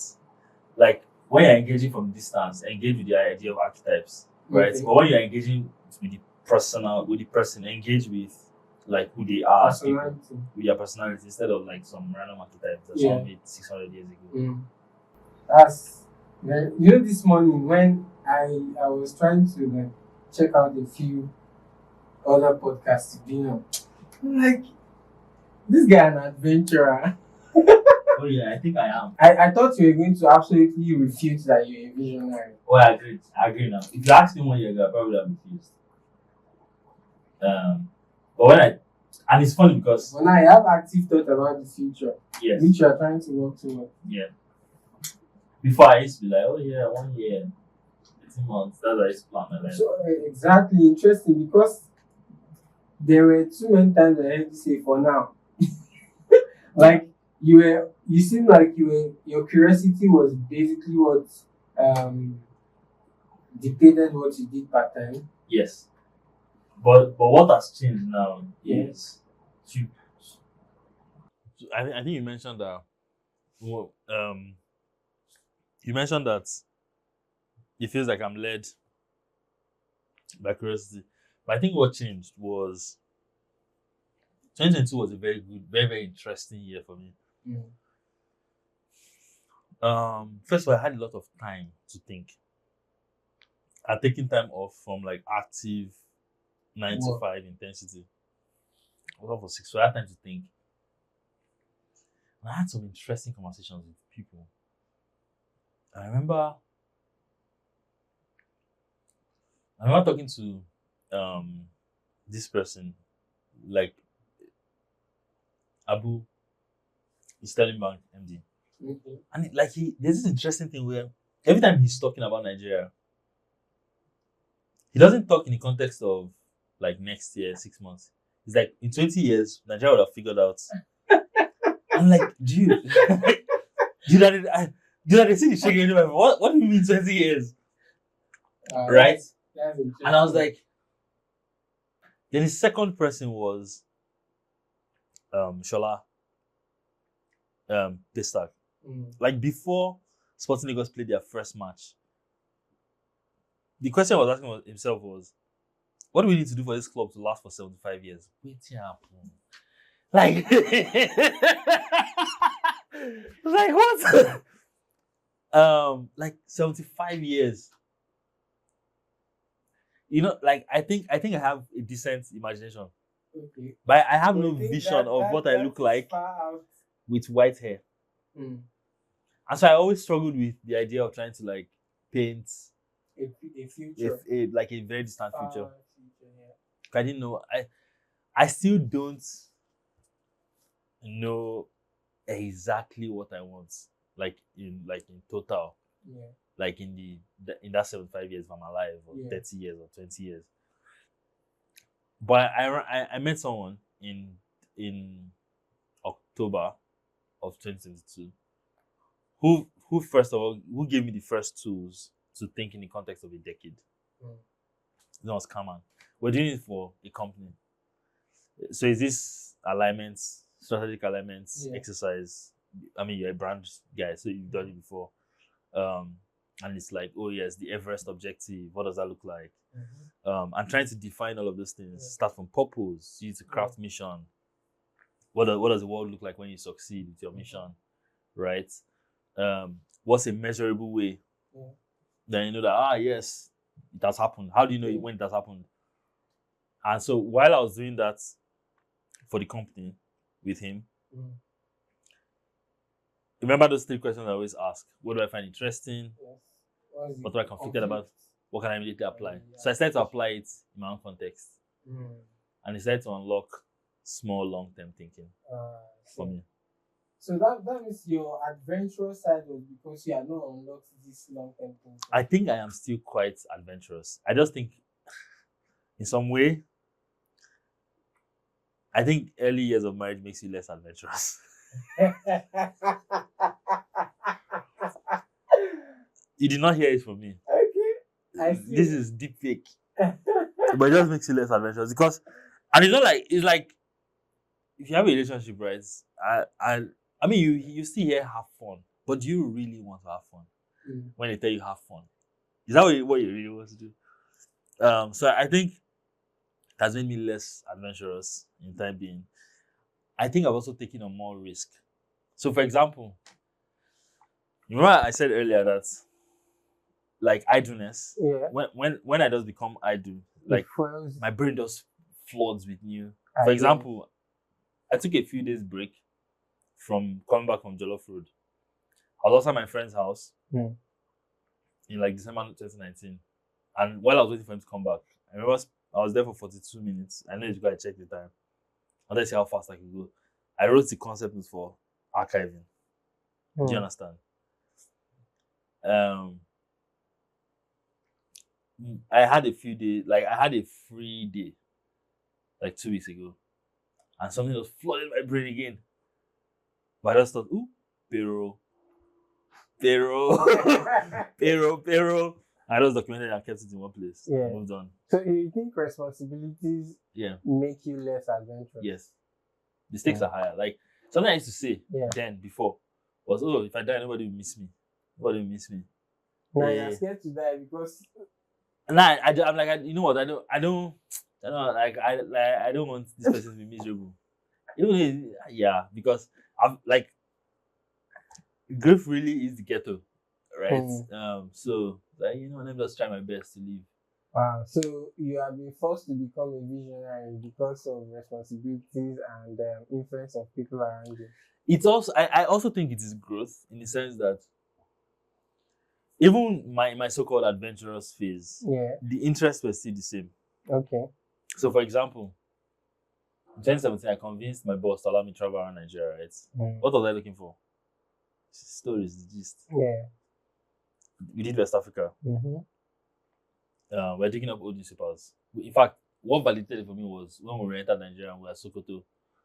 I went to the archives, like museum and archives, and I saw old newspapers. And they're like, oh, every archive, every national library has An archive. I'm like, Wow. So there's something here. do you understand? Yeah. So, in a sense, it's almost as if the adventure has grown up. Grown up. So And it has become your more- idea has matured. It has come more long term. So I think it's growth. Yeah. Oh, that's interesting. Because like because quite frankly, I think it's adventurous. I think it's adventurous to quit a paying to job leave your job. and be scanning newspapers. Yeah, but being a visionary is the only thing that make you have that conviction to pursue it. Yeah, I do think that I think one of my core competencies is like actual creative vision. Hmm. And I think it's useful to admit because some people don't have it. Yes. And that's fine. I like how you put it as a competence. Yes. That's something you can develop. Yes. So, for Interesting. example, now, when I think of creative vision as a competence, it means that, like taste, I need to continue to hone it and expand it and expand it and Yeah. expand it, right? And to expand taste, and that's why raising the ceiling is always important. To expand Yeah. taste, you want to find the best examples Mm. that exist, Yeah. absorb it, and try to recreate it, Mm. right? Yeah, it's also like there are systems that I've worked in that have demanded the approach. For example, at BCM now, right? Just talk about Zikoko. Okay. Like, is this thing where, for example, we're talking about content, for example, and we say content is anything that holds attention. Interesting. And like, it's very funny because we used to write on the whiteboard all the Mm. formats of content. Mm.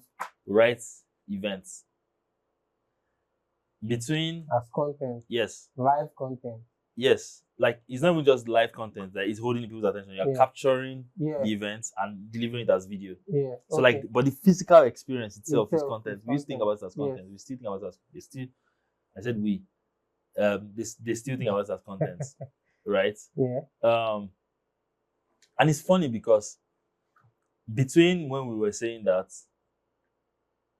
let's say 2019, we did only like one event then. Like this year alone, like we're in June, they've done 2 events already on Mm. one side of the business. By the end of the year, they'd have done like 4.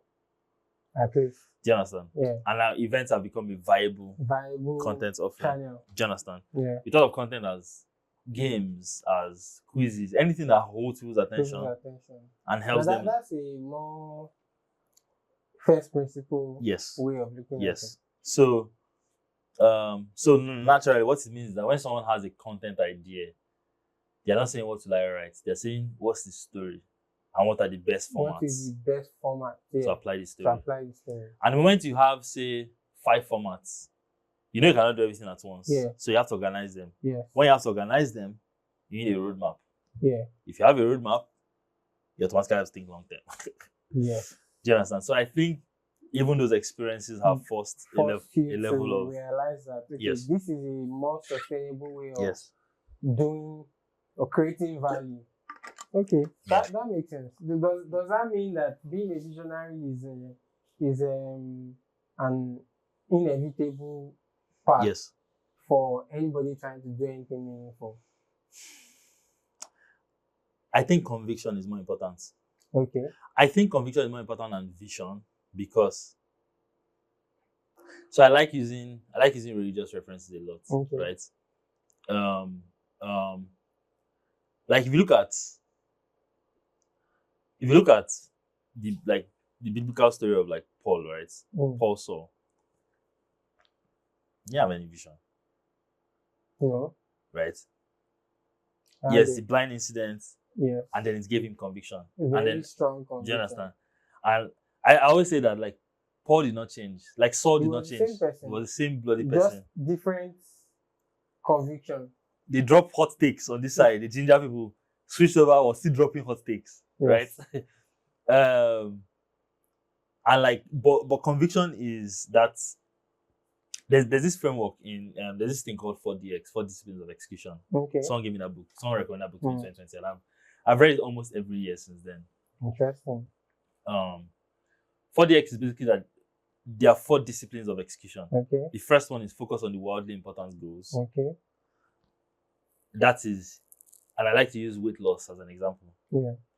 The wildly important goal is that you want to weigh 20 kg less in Okay. December. Let's say you weigh 100 kg, you want to weigh 80 kg in December. That's the wildly important goal.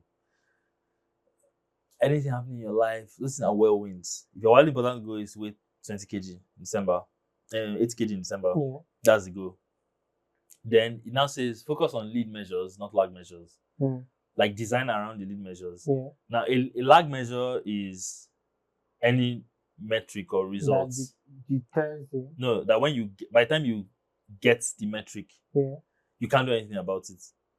Okay. So by every time you climb the scale to look at your weights, you can't do anything about your current weights. Yeah. And so if you keep designing around climbing the scale, you're not going to lose weight. The lead metrics are the predictive, proactive things you can do. Like saying, I'm not going to climb the scale, but I'm going to watch my calorie intake and make sure I consume less than 1,000 calories a day and make sure I burn 1,200 calories a day. Right? When you do that, you're actually in control yeah, of that, right? And you can drive the outcomes. And the third one is keep a compelling scoreboard, right? Again, that scale has a purpose still. Yeah. It's a scoreboard. Yes. It's telling you, oh, this is progress that's being made. And the last one is cadence of accountability. You need to like continue to show up. Yeah. How did I get here again? I've forgotten. About the conviction. Yes. So I think vision in this case can be a lag measure in the sense that like you have vision after you've applied yourself. Yeah. Right? Yeah. Vision is more or less from clarity. Yes. Okay. From applying yourself. Yes. Right? So clarity is a lag metric. Yeah. I see. But curiosity is a lead measure. Like it's a lead measure. Yes. Like you are literally actively going out to seek and enrich yourself. And so when you find something that is worth holding on to for much longer, yes. Then like if I could condense my entire operating principle, I also found out last year I actually have principles. Yeah. So it's very, very surprising. Yeah. But if I had to condense my operating principles as a person into two things, my intrinsic operating principles, it is curiosity and discontent. It is like, what is this thing? How does it work? Yeah. Is that in what little ways can it be a little better? Yeah. Like those are my operating principles. Wow, that's very solid. But those things, they give me control. Yeah, but what's more fascinating to me is how you've been able to articulate these things to the level of consciousness where it's actually not anything brilliant. It's actually just consuming like a lot of information. And something I invest so much energy in is showing people how I arrive at a conclusion. Okay. So for example, when I used to work in a newsroom, we were writing 20 articles a day. Then Eromo Igbejule will write one mad-ass report. And my editor-in-chief will send it to us. Like, why are we not writing reports like, okay, how are we going to write reports like this? How are we going to write this guy? We can't. And so when I started writing more like long form, like on Vistanium, I always take time to explain the process. Like, for example, so people are reading like a Paystack Friendship and they're like, oh wow, so brilliant. I'm like, dude, this thing took 2 years. Yes, a lot of laziness, uncertainty between. This took 3 editors. This person designed this. This person did this. It took this much work to have this. Yes. So when I used to write Naira Life at Zikoko, I remember then we had like 2 or 3 people like, oh my god, Father, like Naira Life so much. I'm like, it's not magic. Let me show you. So and I said, oh, I consumed this. I consumed this. I consumed a lot of this. I consumed a lot of this. Oh, this is thing I wrote in 2016, a rougher version of the idea. Yeah. And everything. I was like, oh, and can you say it's not magic? They're like, yes. Yeah. Next thing, they run off, go and create their own madness. Version. Yeah. No, Right. that's very good. I like the fact that you don't it's not a mystery or No, mystified. it's so important to me that because demystify the things. more we demystify like brilliance, the Mm. more accessible it becomes. Mm. And the more people aspire to brilliance. But don't And you think there's value story value in mystery? I mean, not for me. Okay. For people perhaps, but like, I just think that like if you make like, I'm excited for the kinds of films, for example, that will come out in these 2020s. Mm. Why? So in the late 2000s, early 2010s, one thing that became accessible to everyone was writing. People started writing on WordPress and everything. Now we have a crop of authors that were publishing in the last 5 years. Mm. And when you ask them, they all started on like WordPress or Facebook. Now we have TikTok. And people are making all kinds of mad shit on TikTok. I now start to ask God, how is this thing going to change film? Mm. Do you understand? So like, it feels like when you make brilliance more accessible, more people do more things. brilliant things, and our standard for brilliance steps up. And like, to be very, very honest, living is a labor. Mm. But you see, those things, yeah, like, they make living more bearable. Yeah. Do you understand? Yeah, that makes sense. It's like when you read ideas about, say, branding in like maybe a brand only in 1970, and you're like, but you know that like the depth of work you go now is much better, and it's because someone made like the thinking more accessible. Yes, true. Do you understand? Someone took time to document. And then you improve on it. And you improve. It's just the idea that like knowledge is like incremental. Yeah. And like for knowledge to improve, we need a base. Mm. Right? And that's kind of a thing I think about a lot in context of archiving too. Okay. That makes a lot of sense. So how would you spot a visionary? How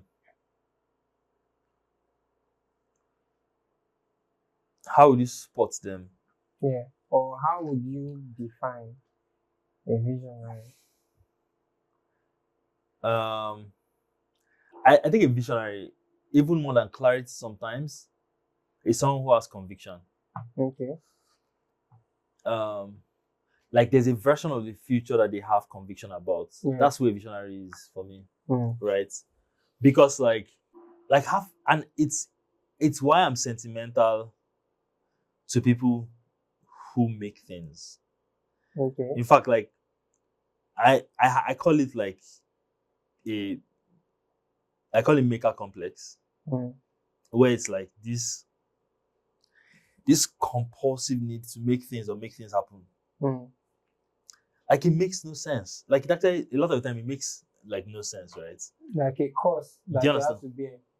And it's like I think it was Patrick Collison that said, he said, like, just look around you, like look in this room, look at the lights, look at the table. Someone made it. Do you understand? And it's just wild because like the world really is a museum of passion projects. Yeah.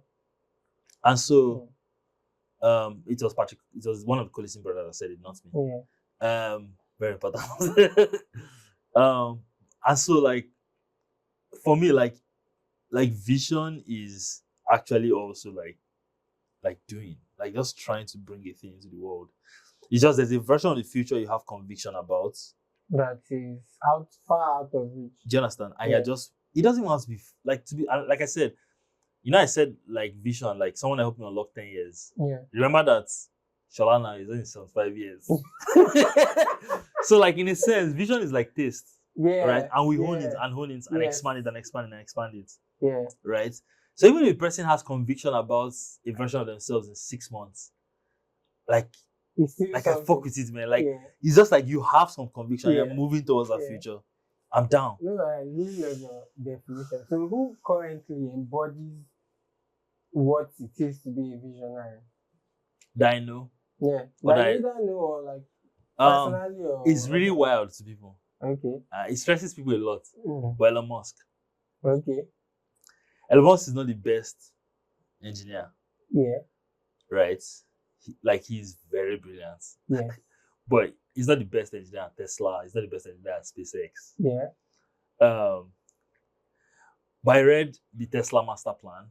Mm. It's something he published in the mid 2000s, Yeah. where he was breaking down the Tesla vision.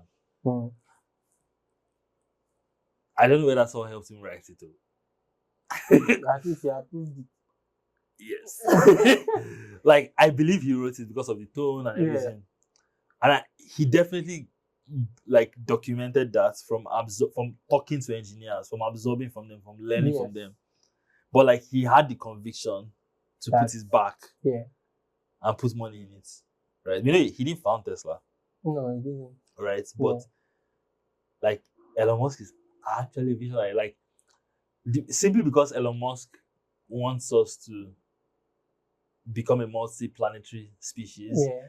because he has the resources Yeah. and he wants it to happen.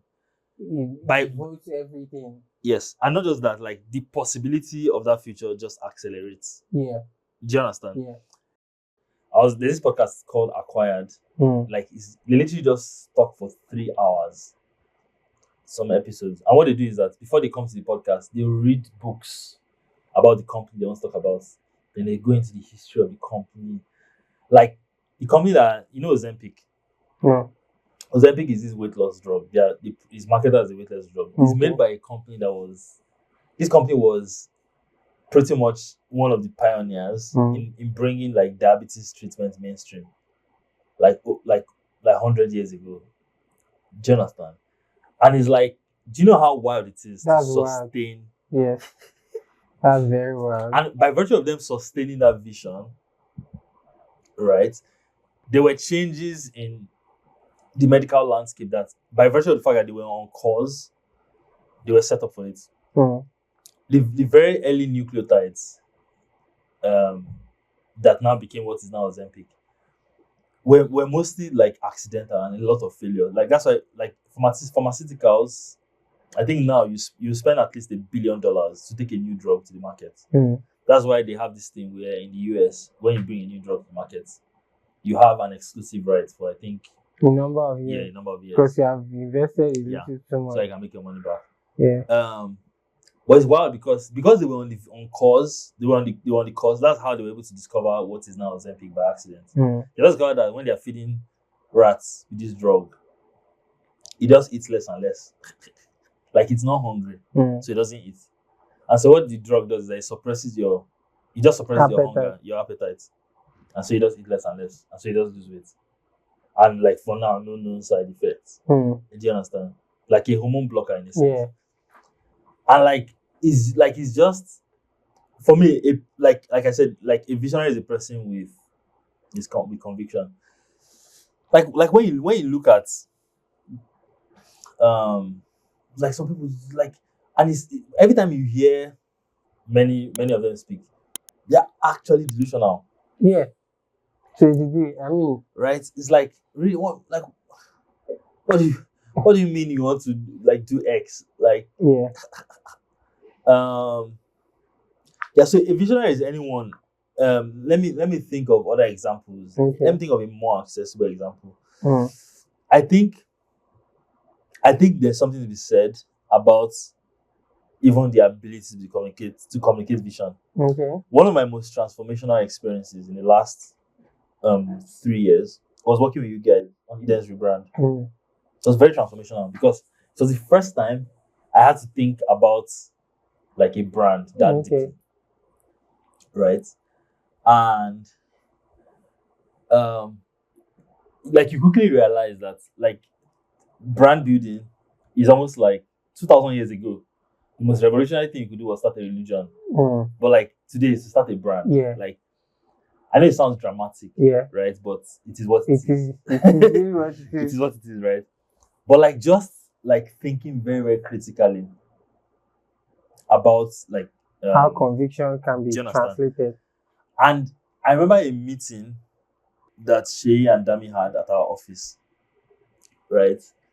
And like Shay has this contagious energy that when he's this thing, I have that in common with him where he just starts to ramble, right? But man, I was feeling. I don't know what happened. Maybe she gave him cue on that. He just paused and Dami started talking. I was like, everything. I was like, yes, it's true. It's true. What she's saying, about us, it is true. It's true. They found it. They hacked. Yes, and I think Dami, Yeah. like Dami knows how to communicate vision. How to articulate it. And I also when I realized that, I also realized that. So I followed Market Match very, very Okay. closely. And I was, like this is not a vacuum, right? Yeah. Because she was very, very, very particular about Yeah. like how she has created vision. Articulating vision. There are a lot of people. But I find that like there is that level of conviction. And conviction is not the absence of fear or doubt. Yeah. It's actually just a fuck it. Yes. It's a hunch that Yeah. you're probably right. Yeah, I actually know a lot of visionaries. Mm. I don't use my friends because nepotism. I don't use people very close to me. Is Nad is my guy. I don't use Nad, but Nad also has. I used to call him Thanos because of how particular he is about like a vision. Like Nad's vision is not to sell food. Nad's vision is to unrepentant. Is like to build a city that works. Yeah. In a world that does not work. Yeah. That's visionary. Yes. Yeah. Against all odds. Nad's original plan was to like go and build a new city from scratch. Yeah. When I was like, you did Chris. And so it was like, okay, you know what? Let's dial down to the atomic units of a city. That. So it's a home.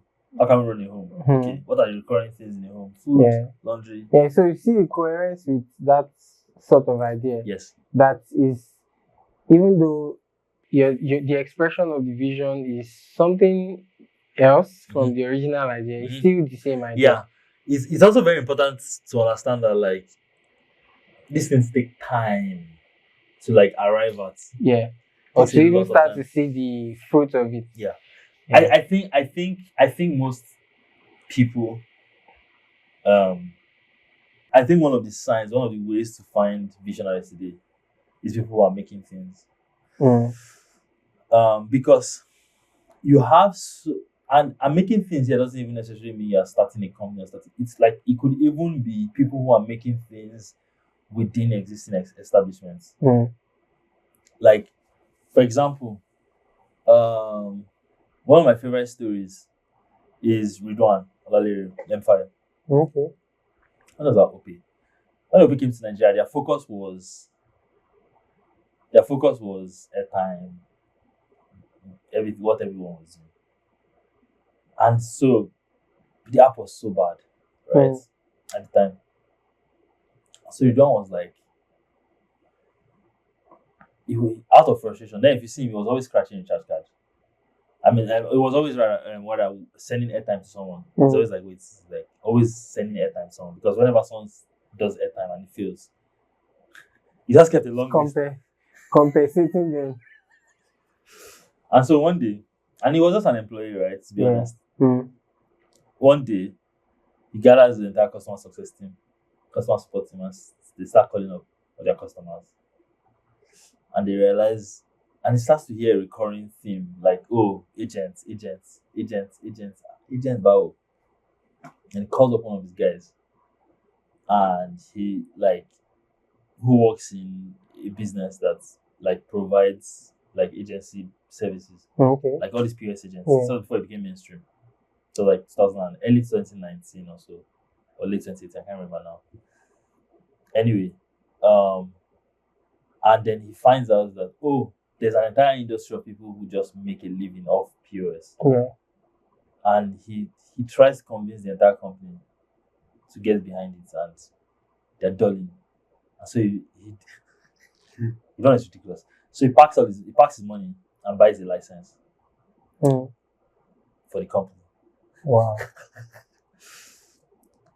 And then they start and they get their first few POSs. And like when you think about OP, you don't think about Very airtime. You don't think about everyone. You don't even think about everyone. You don't think about airtime. Think about POSs. Yeah. That's a big part of them. Yeah.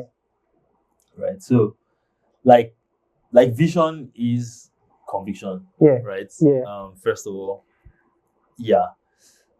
So it doesn't have, like I said, it doesn't have people starting companies. It's just people who, you know, there's a version of the future that they're seeing. That they are seeing and they have conviction about, and they just and refuse to do not, something about it. Exactly. Yeah, that's so in summary, from many of the conversations we had, one word that has been at the center is conviction.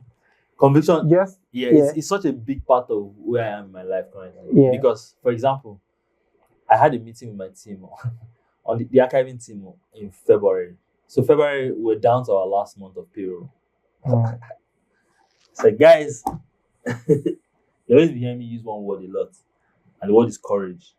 I said the reason why we're down to our last month of payroll is because I've shown a lack of courage. I'm calling it out because now I'm going to be demanding courage from everybody. Because as I'm demanding courage from everybody, it's forcing me to demand it of yourself.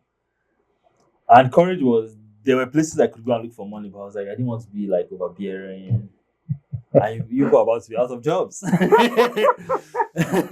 So like, yes, like conviction, I guess the next level it pushes is not courage. Yeah. Like courage to actually just take action. Yeah. It's a couple of things. The first thing is you have clarity. Yeah. About what needs to be done. Yeah. Right. I love this. Like you have conviction that this shit is worth my time and my life. We are gonna do it now. It's courage. We just arrived at this. This is interesting. Brilliant. The interesting thing is that I think recently I was trying to distill what it is I actually do for businesses. Because it's quite intangible. There are many dimensions. There's a lot of shabby. Yeah. No, there are many dimensions of it that even you I'm doing it for, you cannot exactly tell. Behind the scenes is rigorous work. You are toggling with words, just to get precise meaning of something. And so yes, there's clarity. Clarity is common. Everybody talks about clarity. But at the tail end of the work is that courage to take action. Yes. I'm not going to tell you your vision. I'm just going to try to make it clear enough that, okay, it's rooted in something deeper than just an idea, right? It's rooted in maybe your philosophy or view of the world or some value. And then, so that conviction is stamped. But the next thing is that you need the courage to now actually act on it. Because most of the times I've worked on brands, my understanding of what they are and what they need to be is always farther than what they have the courage to do in that moment. Yeah. So it's of course, courage is also something you build like a muscle. Yeah, it is. I think one of the things that I believe makes adulting bearable is that we have so much control over being better. So it's like when someone says, "Oh, that's how I am." No, you're no longer 12 years old. Please, please do better. I just refuse to accept. Yeah. In the words of Emmett Shear, right? He said, I can't remember I said in his words, and I can't remember the exact words. But he said, the growth mindset is seeing every gap you have and saying skill issue. Yeah. Skill issue. Yeah. So I don't know how to talk like this. Skill issue. Yeah. Learn it. You can learn it. This guy, Jensen, the NVIDIA guy. Okay. Love the guy. It's hard not to be honest. Yeah. It's not even a jacket. He's so grounded. Yes. It took so much time. Yeah. because apparently, Made a prediction, convinced about it, and actually, yes, and he turned out to be right. and it's gonna be wrong, oh. He could have been wrong, but he had He would that have as his chopped bet. L. Yes. You know what's funny is that when he walked with his boss and he just summoned the courage and pitched his boss what is now in media, and his boss was like, "That's the worst speech I've ever heard in my life." But like, I trust you, so I'm going to send it to this guy. Send it to one of his friends, who's an investor. Go and pitch him and tell him I said he should give you money. Call his friend and say give him money. And then he goes to the guy to pitch, and the guy is like, "This is the worst speech I've heard in my life. But this guy trusts you, so I'll give him money." And it's interesting because when he speaks now, he's so articulate. Yeah. He feels well trained and everything. Yeah, It's practice. it's practice. Yeah, It's practice. it's practice. I see. Anyway, so one part I wanted us to get to without before we end was Vistanium. Mhm. First of all, that's an interesting name. I wonder how it came about. It was ridiculous. So whenever I want to name things, Yeah. I like having control over SEO. Okay. I feel like if you're naming a thing, if you are going to name something, might as well pick a name That you can own. that I can own. So I kept spitting random stuff, something perspective, a curious thing, curious Nigerian, I just they put. And so I was just, and there's this person, I worked with him very briefly, but like very important figure to Cardiolo, one wild card. Okay. So Cardiolo worked at he went to Miami Art School and worked at one agency in Germany. And he was telling me at one of their exercises, when they're coming up with copy, they lock them in a room for hours and tell them to come up with 500 versions of copy. And so it's a rapid fire exercise. And so I was rapid firing and I landed on Vista. I just somehow circled to Vistanium. And when I land on a name I like, I just Googled it. And I saw that Vistanium was just one random, I think, small factory in, I think, Germany or somewhere. I think great. There wasn't up to 3 or 4 pages of Vistanium. So and then I now discovered a YouTube channel like 2 years later, Veritasium. I was like, see, I was not the only one thinking line of this. Exactly. Yeah. So and I said, if people ever ask me what does Vistanium mean, I'll say Vistanium is the element of perspective. Ogmon Sadiq. Yeah, so but yeah, it's a yeah. So listening to you speak about this on PCTM's podcast. Oh yeah, that. You said that was so electric. Like I felt it in my spirit. mad. And like one thing you said was like there is nowhere in Nigeria where you can find like 1 kilometer of excellence. Yes. You know, so I mean now. Okay. And so I have people who disagree with me when I say it. And so I feel the need to acknowledge it whenever I say it. Okay. Well, the first time I climbed the new terminal bridge, I felt something. Really? Yes. I was like, oh, I have never experienced this. Okay. In this country before. Like the road can be good, but there'll be no street lights. There can be street lights, but so I can see the pothole. Yeah. But like I'm like, this is a good stretch. Yeah. So it was dark and I did not see the rails. So I don't know that the rails were good. Okay. But the road and the light, I was like, this is excellent. It's good. But I also think that we have a scarcity of excellence as a society. Okay. Like if I say like the excellence density is so low, but I also think part of why it is low is that there's very, very low critical mass of excellence. And so any opportunity, any place where people are gathering excellent people in Nigeria, so it's like we're in a mediocre society, Yeah. objectively. Yeah. So any place where people are gathered under the banner of Anything excellence, excellent. it deserves to exist.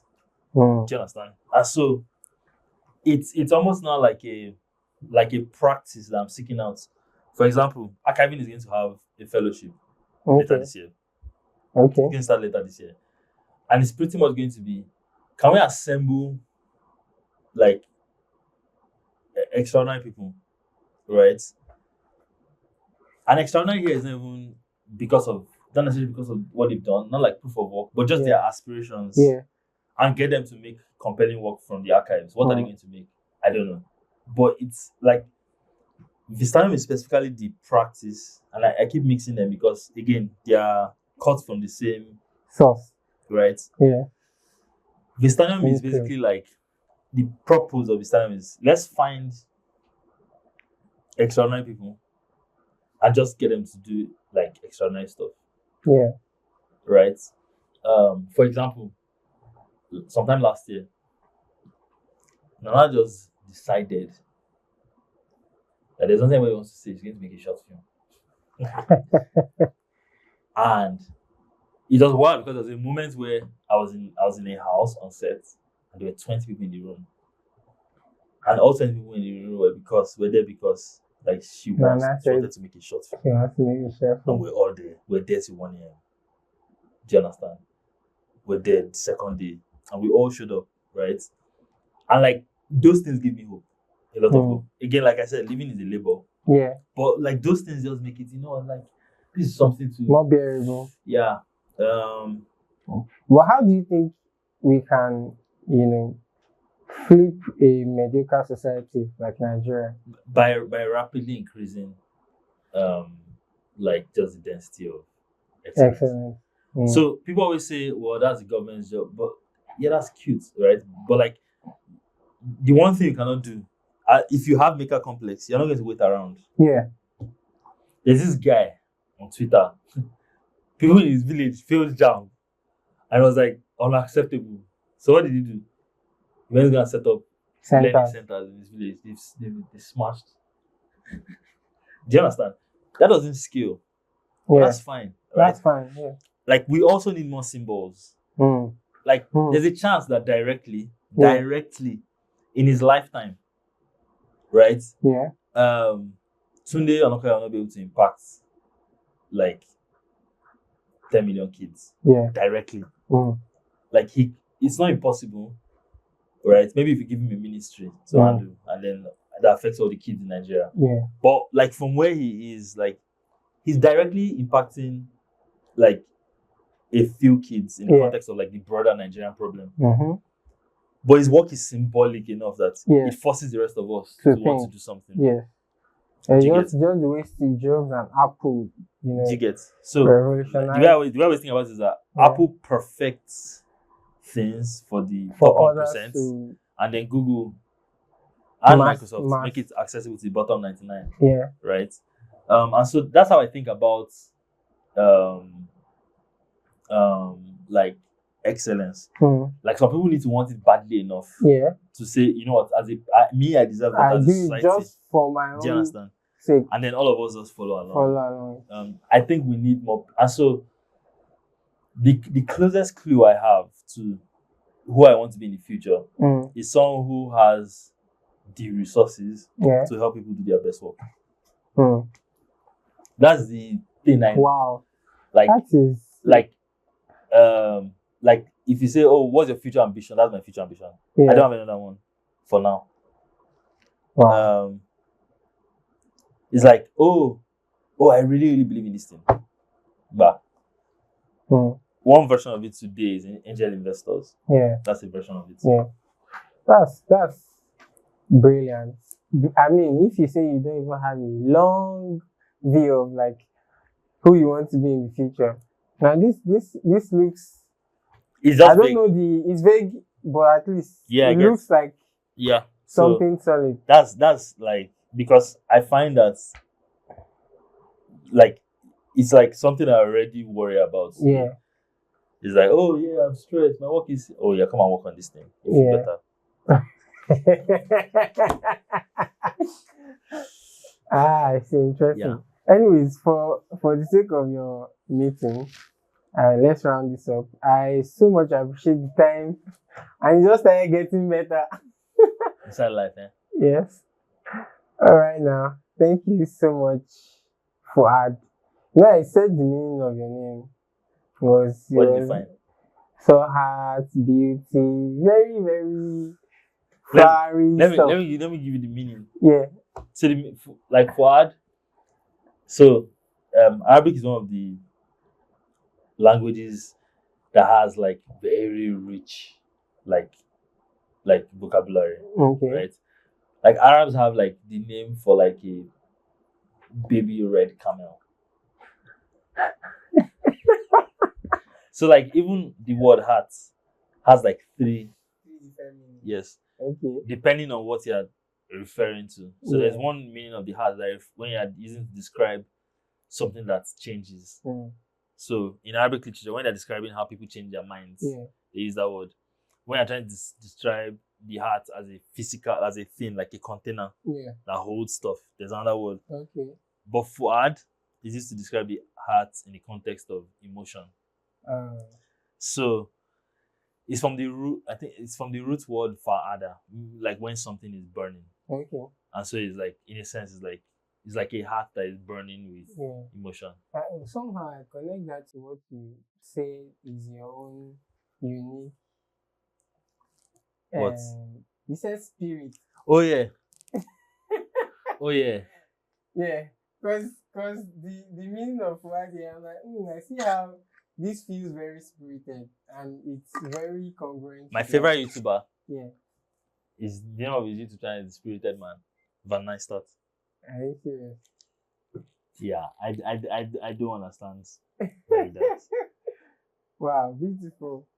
Anyways, it's so beautiful to have had this time. And I know you'll be very busy and tired.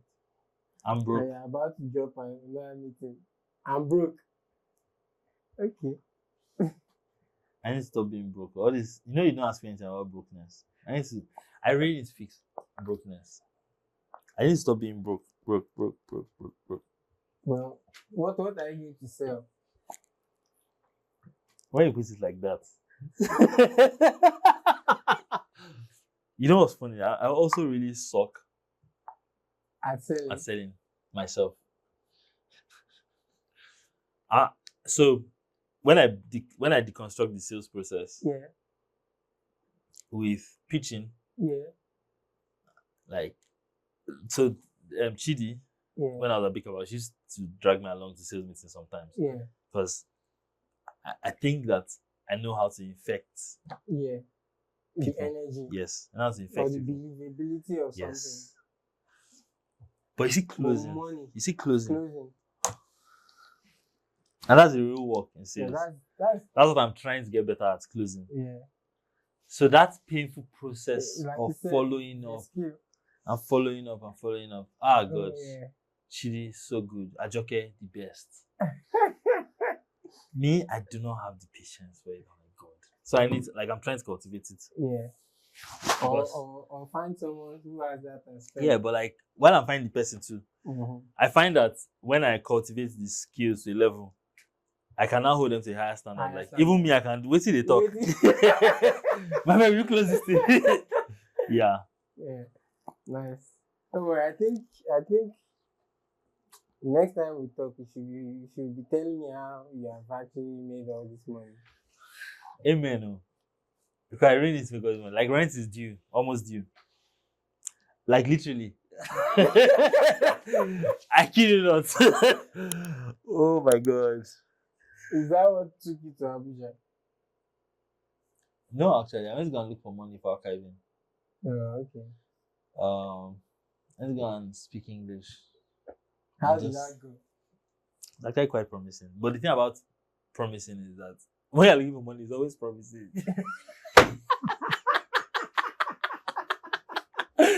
Until it enters, it did not go well.